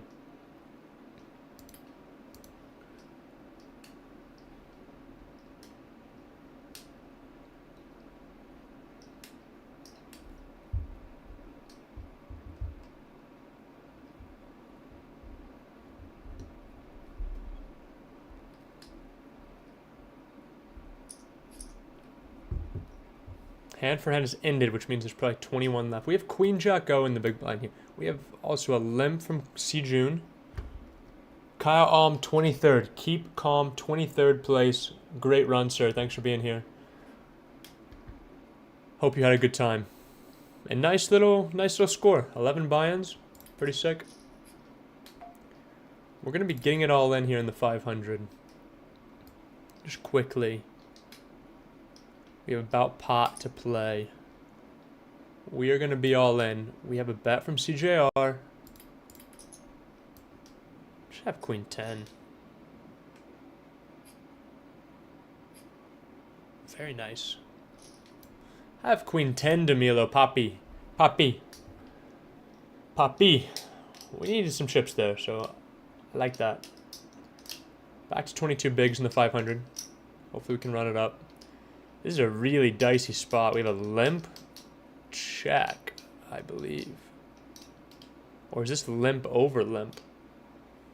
Weird spot. CJR is going to probably risk it here. Oh man, is he going to fold this? Are you bluffing, Chris? No, he's going to call. He's queen 10. Ace 4 to king 7. GG, C-June. Unlucky, man. Unlucky. Great run. Good job. Where'd you finish? I think you got 21st for $11. 11 buy-ins. Pretty sick. Sick run. Sick run. We've got a few more names in here. DVR still in.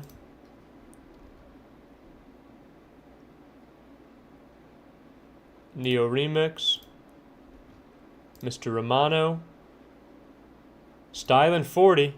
Stylin 40 in 4th place. Mr. Flo and Flop the Nuts have been battling. These two guys, wow, look at this. Rejam from Flop the Nuts. Big Blind's going to call for his tournament life if he calls here. He's going to have to risk his tournament life if he calls here. Flop the Nuts can put a lot of pressure on.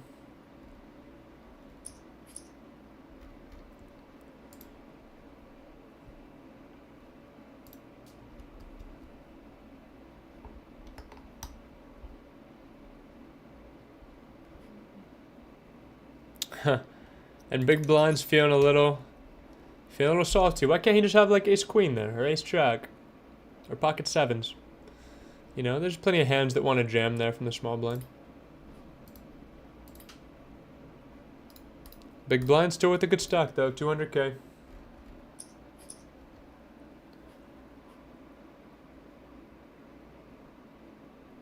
Kevin Derrick down to 9 bigs. Hopefully you can spin. Okay, Snip. So yeah, the Will Tipton books, those heads up books. I wonder if I have them. I think I probably have them right here.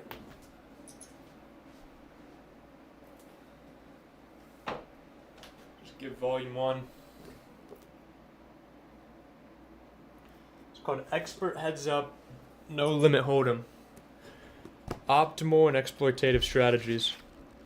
It's very textbooky, but the whole first volume is on river play.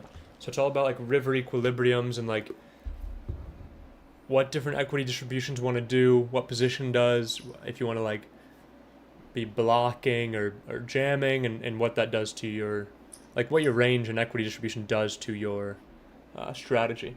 And then the first one is on, the volume 2 is on the other streets. So it's like early street games and talks about the same kind of things. Equity distributions on non-river play. We're gonna open the King Jack O here over in the 500.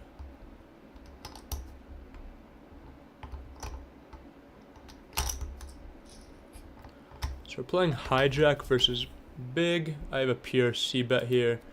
Actually, the ace like a bit more of a big size, like a big small size. Like you can beat 25 on a lot of the paired boards that are lower pairs, but the ace X, there's more connectivity there, and I have more of an advantage. So even though it uses a small size, it's more of a B33, I think. I'm gonna open 6s. I'll let you know if anything happens there. Are we 20 left? 18 left. Wow. Final 3 tables. Something interesting did happen over here with the 6s facing a 3-bet.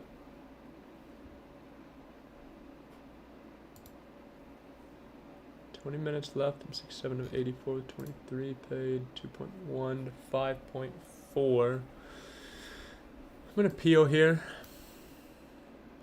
We have traps here as well. Not a great board for us. We're playing cutoff versus low jack at 24. Yep, 2.1 to 5.4. Gonna peel that one, I think. Can jam it. Can jam a little. Pairs do okay in that spot. Goes 2.7.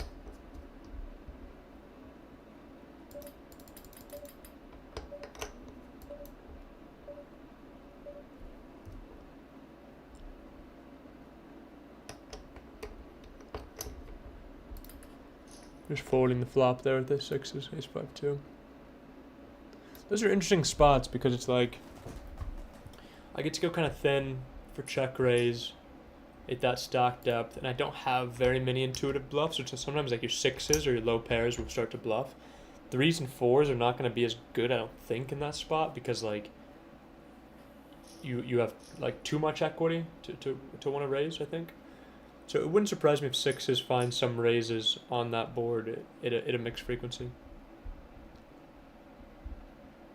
I need to look at that spot. Maybe we're supposed to have like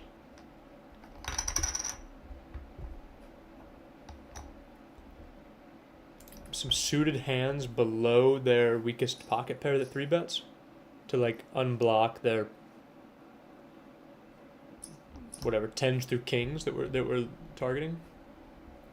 Wow, huge pot. Huge pot going to the way of big blind. He's going to be happy with that one. Nice to hold there.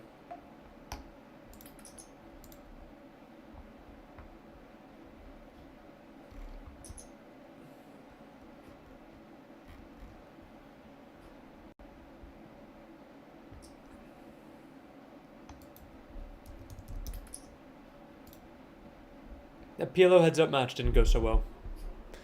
I was just trying to get in some hands, but it played a bit too slow.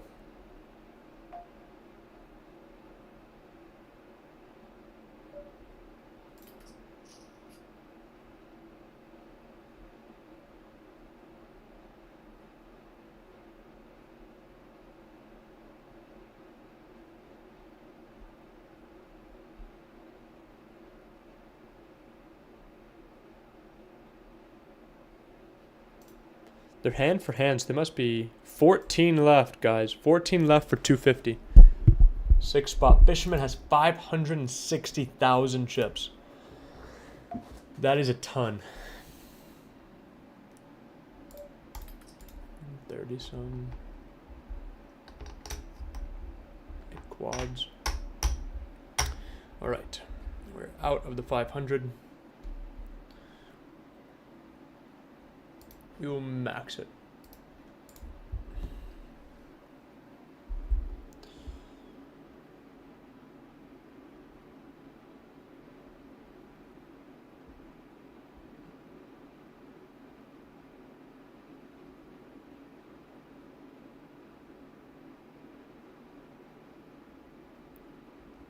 $14 left in this tournament.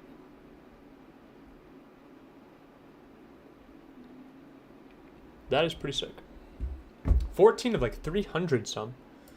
I think there was 352 entries. Final 14, all guaranteed 14 buy-ins, playing for $250 up top. 250 buy-ins in a $1 tournament.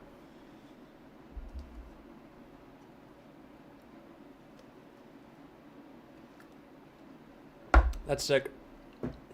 That is sick.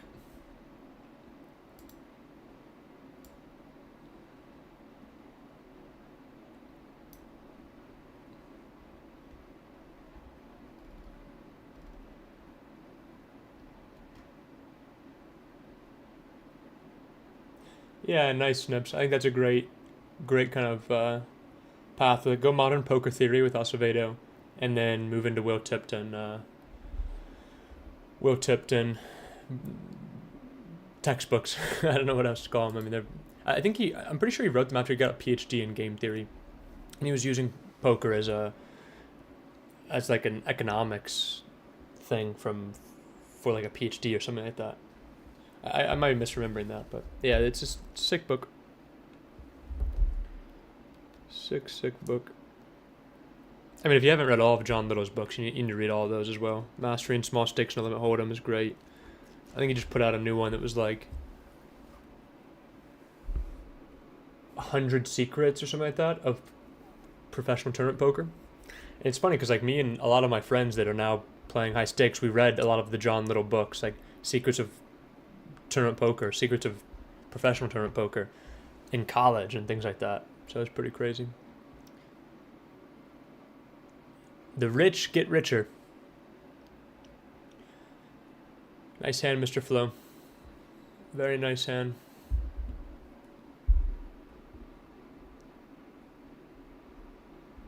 Very, very nice hand.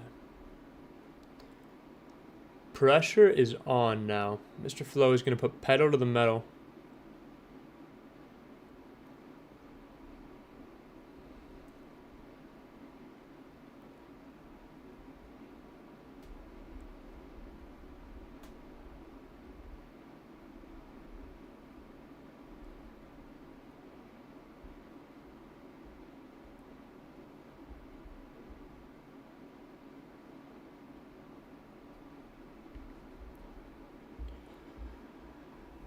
All right, let me know if you guys have any other questions or things in regards to poker, poker coaching, coin poker, etc. We had 13 left. We're just gonna view this and enjoy it. Just enjoy nice final 2 tables for 250 buy-ins. You know how hard that is to win 250 buy-ins? In a 10K, that's $2.5 million. Hard to win that many buy-ins, but that's what happened. I mean, you add $1,000 into a $1 tournament, just a lot of sick value for people. So it's really cool to see.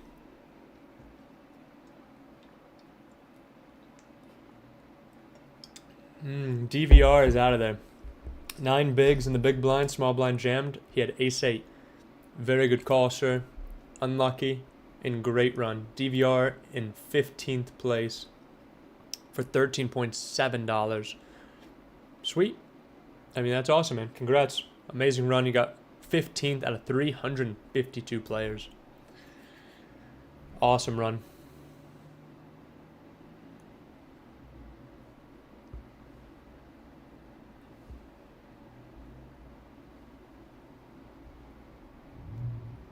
We have big blind opening. Should be a much tighter range than, if these guys are switched, right? So he has 27 with the covering stack on the button and 3 reshove stacks. So I assume this range in the hijack needs to be relatively tight for a hijack range. As you get deeper and deeper in a tournament, playability matters less and blockers matter more. So your range shape also just changes. You don't want to raise as many pocket pairs and suited cards as you do just like ace-5 off and high card type stuff. We have a lead from Strip Show on Queen 9-7 two-tone. This is a tricky spot for big blind, yeah. Makes a fold. Strip Show picks up a lot of bigs for his stack there. Back up to 16, 15.5.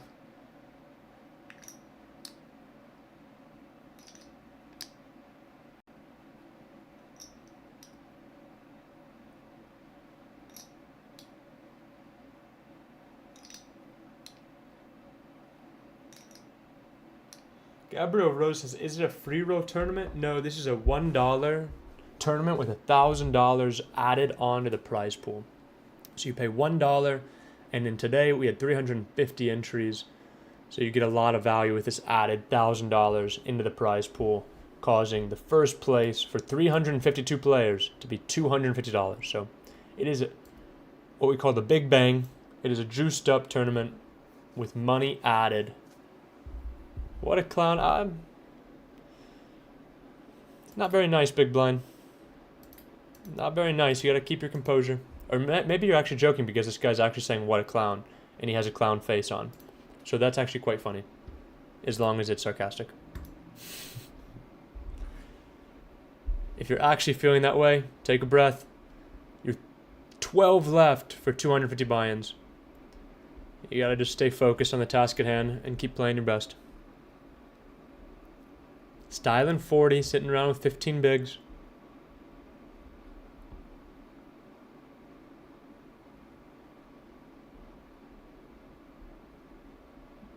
Blinds are up though, now 13 bigs. What's the blind level? They're playing 14k big blind. How many chips do we start with? I think we started with 10k chips maybe? Yeah, 10k starting. So they're playing a 1.4 starting stack big blind right now. That is high stakes. Very, very high stakes.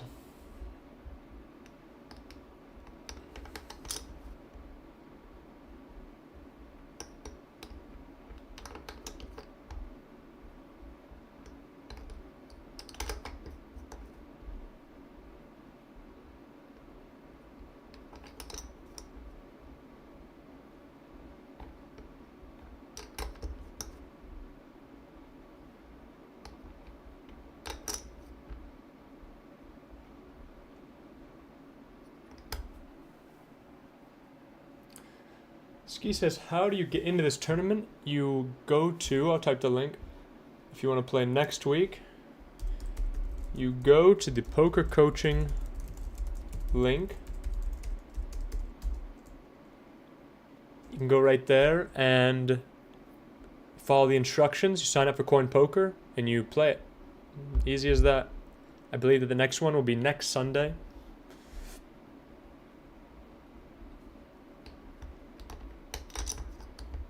At 11 a.m. Eastern Time.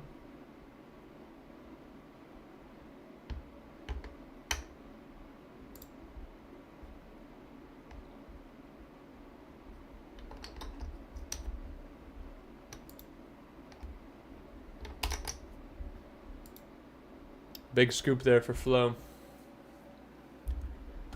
Little King 10 suited.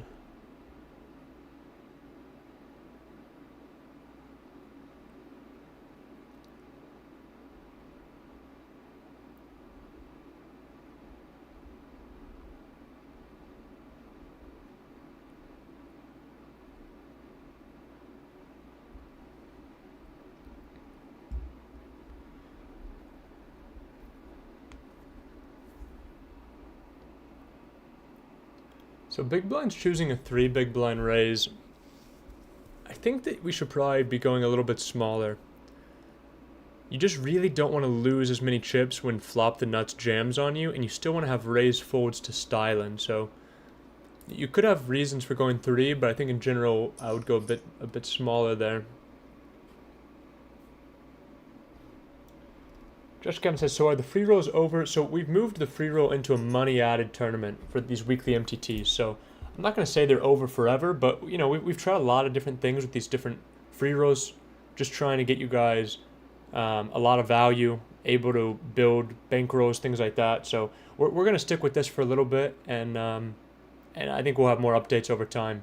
We're just trying to figure out how we can get you guys as much value as possible and get more and more people involved playing cards.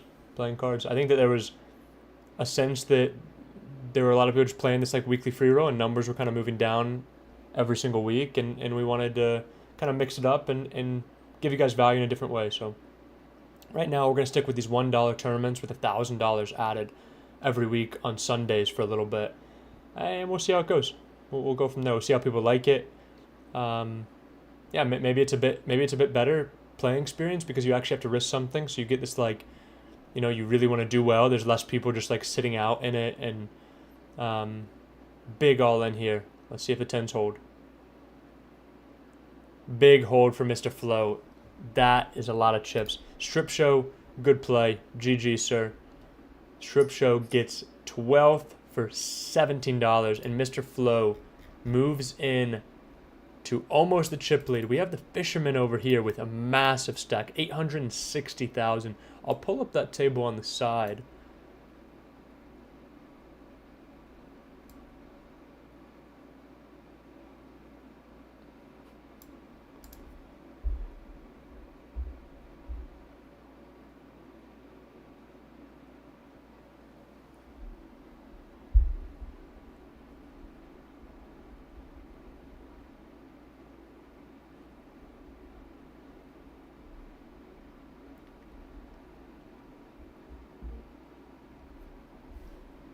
Big all in there for Demon Fisherman.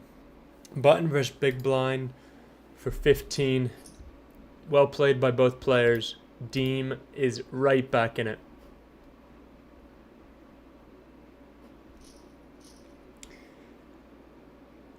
So, Snips, I am now mostly focused on live poker.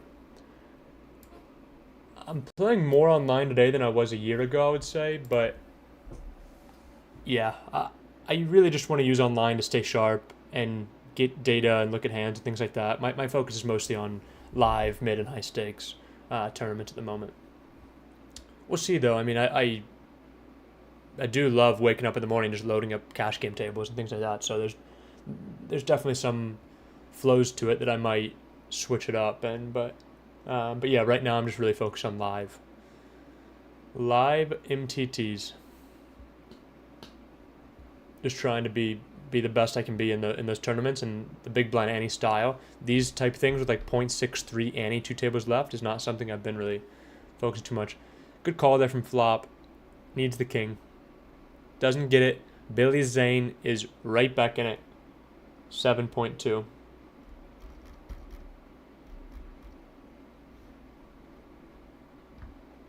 We have the fisherman applying pressure over here.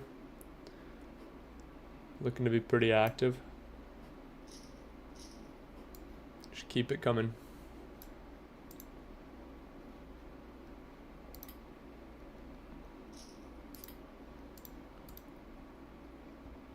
These are the final 11.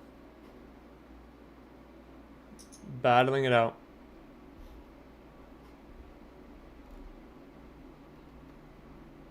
Stylen says he needs a double. Looking for some in and out. Needs a double. Good luck, sir. Good luck. There's 8 bigs right now. He's gonna need a double.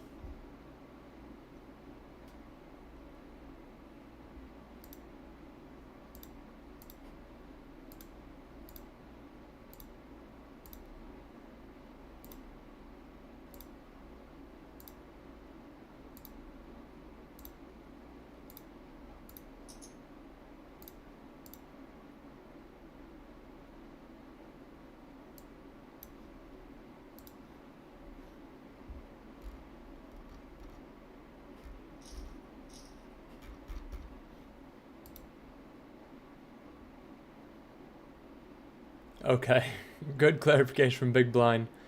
Says, it's all love, baby. Just trying to use a little speech play to get in people's heads. I like it. Intensity is good. Try to throw people off their game. Also very good.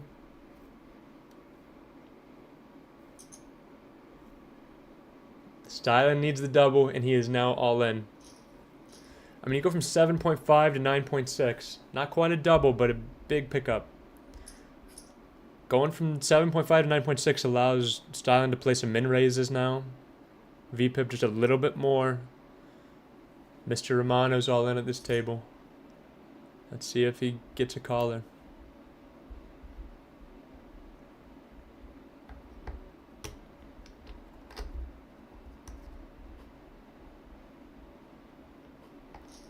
Big pickup for Mr. Romano. Back to 12.5.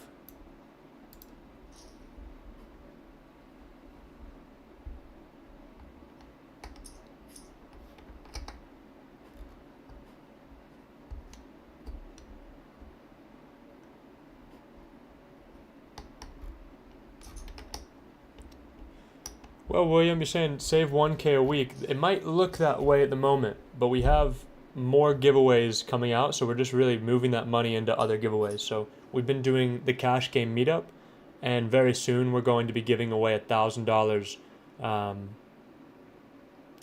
for like cash game leaderboard stuff there. So I think that what was happening is that the free roll was dwindling a little bit, and we were rewarding all of our tournament players, but our cash game players were like, well, we don't really want to play this free roll, we play cash. So what we're doing is we're just moving more money into cash. So if you like cash games, we'll be announcing a leaderboard very soon that allows you to win prizes for grinding out cash games and things like that. So the meetup game will be like triple the points or double the points, and then week to week we'll build this like cash game leaderboard and kind of just like reallocate. So it's not so much that we're definitely not trying to take away. We want to keep giving you guys a lot of value, but yeah, want to give the cash game guys some love. I think that's probably an okay thing.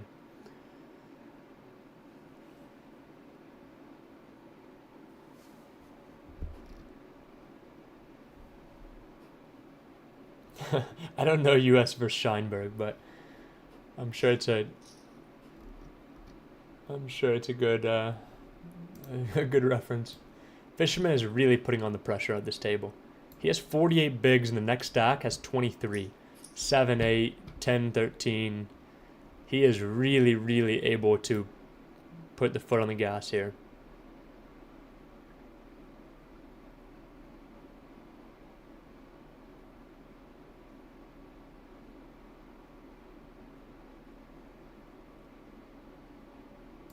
We'll see if that continues. Okay, so big blind goes for the small raise again. I think like we just want to be playing jams here for 5.8 probably, but maybe it's more of his like kind of mind games a little bit. Fair play.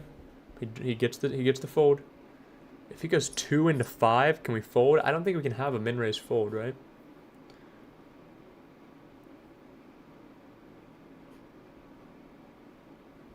Billy needs to jam very aggressively here. Maybe just has trash. Fisherman is putting the pressure on.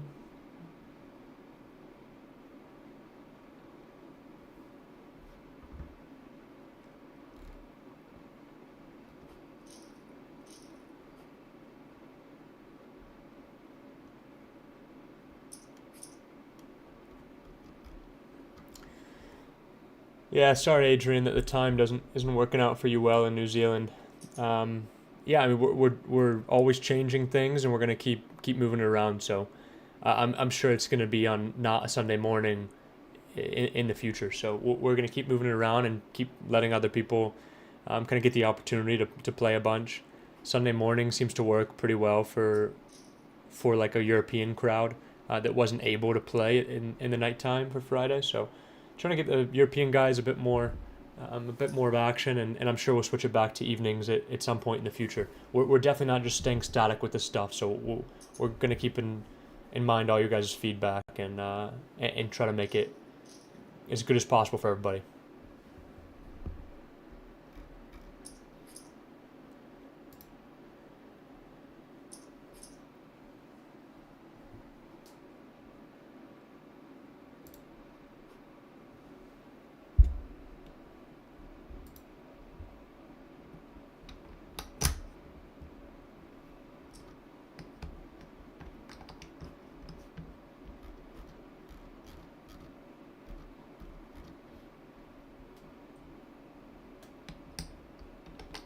So we have a limp from Billy Zane in big blind here, so we should be really linear in this jam. Did he trap? Kind of. King Queen trap. Whew. Chop it up. That was a whirlwind flop. Feels like you're dead, but when the 10 comes, you can actually win. And then ace chops, so not the best result for big blind there, but also not the worst. King on the river is brutal. The boat outs can cause a lot of pain there.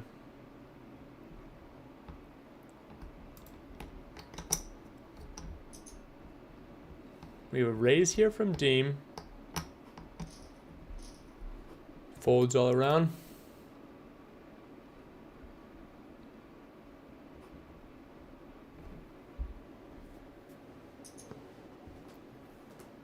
Can Billy Zane do it again? Looks like a fold to me from flop the nuts. Usually the 12 seconds in the time bank moves into fold a lot more often than it moves into call.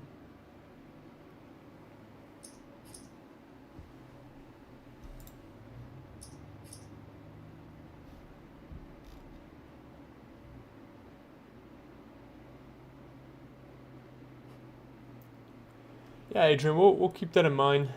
It's a bit tough to do satellites for things like the WSOP main because there's not an affiliation between the online site and the WSOP, especially with GG owning WSOP now. So I don't really think we can do like a feeder to the WSP main or something like that, because there's no real connection there between coin and WSP. But I mean, it's a decent idea if they get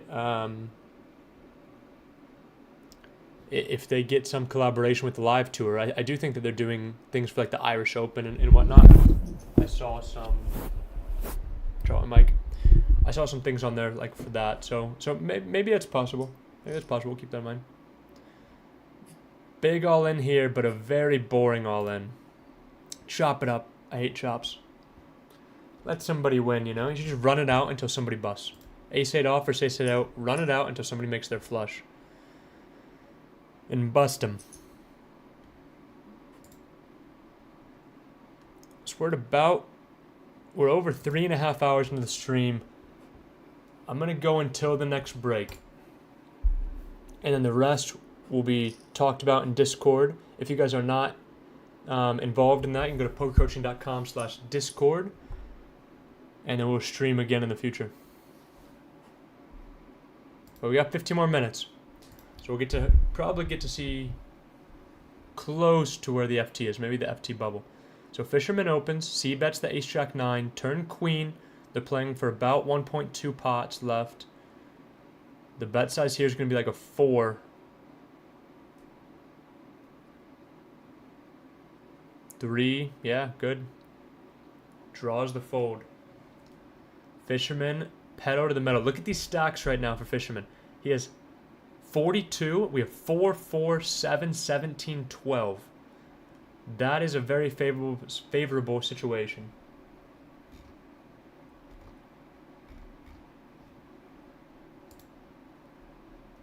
This one we have this 36.6, but I haven't seen Mr. Flo really going after it as hard. Taking a little bit of a different approach, it seems. But 36, 19, 7, 5, 20. So, I mean, the stacks are much closer in general, right? So, I mean, he can't be as aggressive.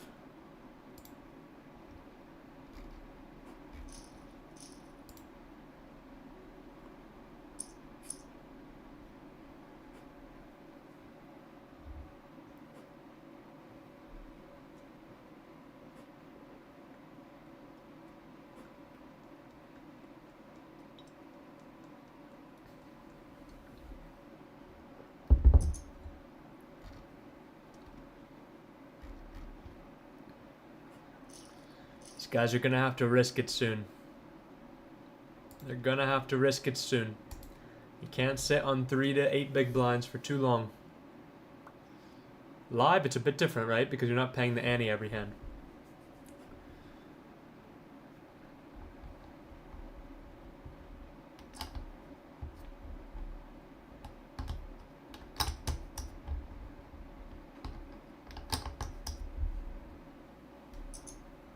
Limp from last place and a jam from Fisherman. He's saying, hey, these guys are so short, I don't think you really want to risk your whole stack here. And he was right, but Neo Mix calls the king-queen. He's going to need an 8 to continue just run it over. Neo Mix finds a huge, more than double. 10.4 big blinds for Neo.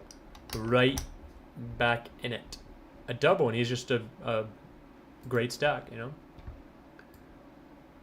We have the 9.9 big blind jam. Wannabe's gonna have to gamble here soon. 2.3 bigs. Can't wait for too good here. 11 left. Big distribution of chips here. But 10 bigs is a middling stack, so it's a really tricky spot for these guys.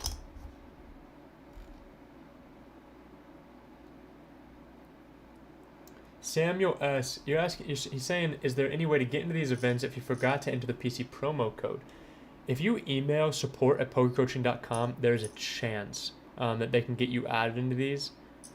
I'm not sure. You're gonna have to go through them. They can work with Coin and see if that's possible. So just email support@pokercoaching.com.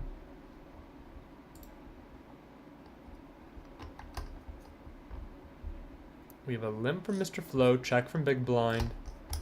These spots can be tricky. Wide range blind versus blind spots.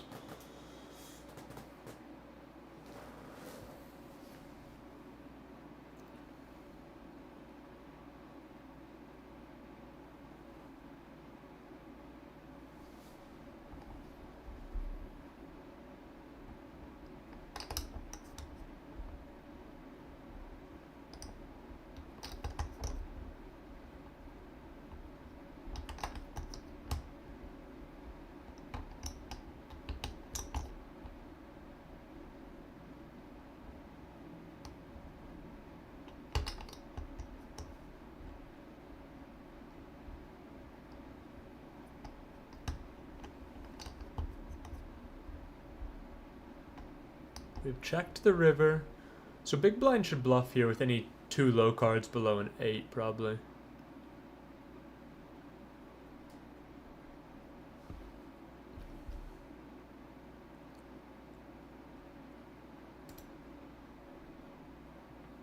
Wow, so Fisherman with the check.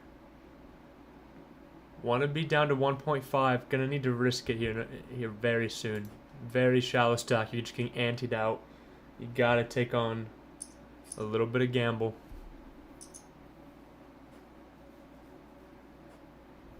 Styling is now all in. Flop the nuts as a call with any 2. Wow, that is so unlucky, honestly, to get King Jack and Ace Jack in that spot. That's a huge hand for both these guys for very few chips. GG Styling, amazing run. 11th place for $20. 20 buy-ins in that tournament. Very, very sick, amazing run. 11th of 352 players. Congrats on the score. Wannabe has to be all in with any 2 cards here. Did he get a pay jump there? No, 11 and 10 are the same. So even if the Fisherman goes, I think Wannabe just has to be in here, any 2 cards. You have, it's not a big enough pay jump. And you only have 0.36 behind, so you're auto all in next hand. I think you gotta just put it in and go for the triple.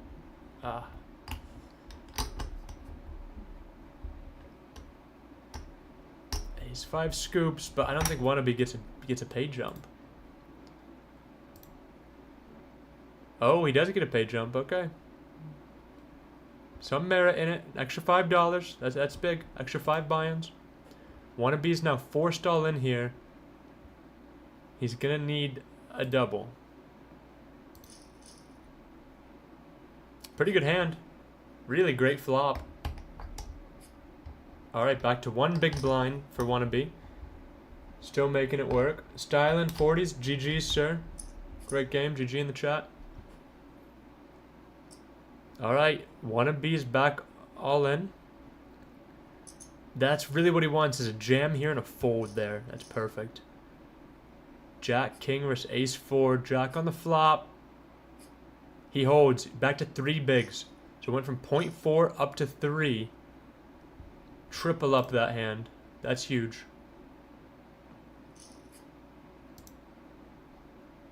Does he have it again? He does. It always comes in waves, right? Always comes in waves. 2.9. If he doubles here, he's back to a real stack. If he gets the 3rd double in a row, he could win the tournament. If Wannabe wins the tournament, this would be amazing.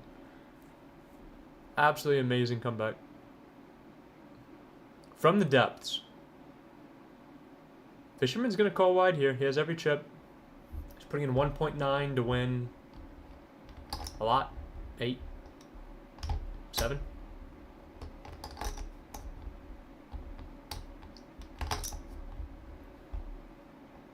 Wannabe with 4.8 now.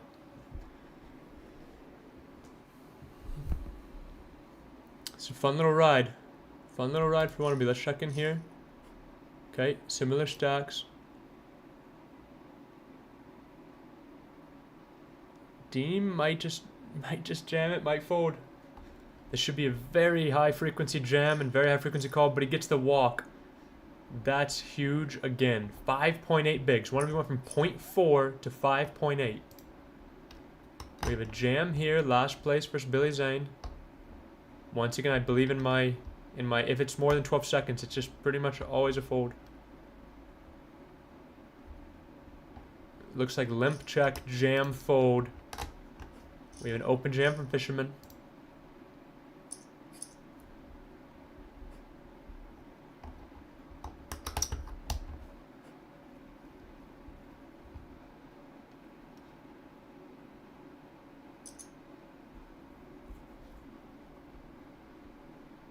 Same belief, probably a fold.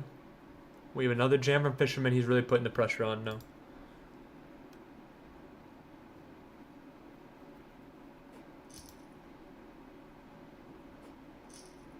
He's really able to put the pressure on. 5, 4, and 8. These guys do not, they want to final table. They do not want to risk their tournament life with a bad hand, with so much ICM pressure. Gotta stay afloat though. Neo Remix trying to stay afloat here, jamming for 4.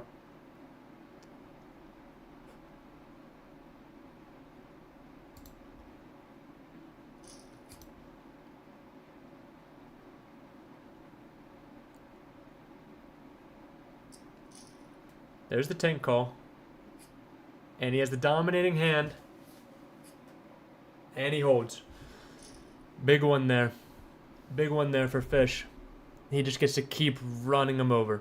Wannabe has now laddered many a times. Has 5 bigs. Went from 0.4 to 5 bigs. This is a pretty big pot brewing. Flop the nuts and Mr. Flo. Looks like a blind versus blind limp check. 1 bet. Maybe, yeah, 1 bet post. Goes for the medium size. I think Mr. Flo has it. Let's see. What a call. Good effort with the bluff. I thought you had it, Flo. I thought you had a good hand there. Great hand from both players there. They're now on the final table bubble. 4 and 4. 8 players left. Deem all in for 7-5. Gets it. Last place all in. Very likely to get folds now.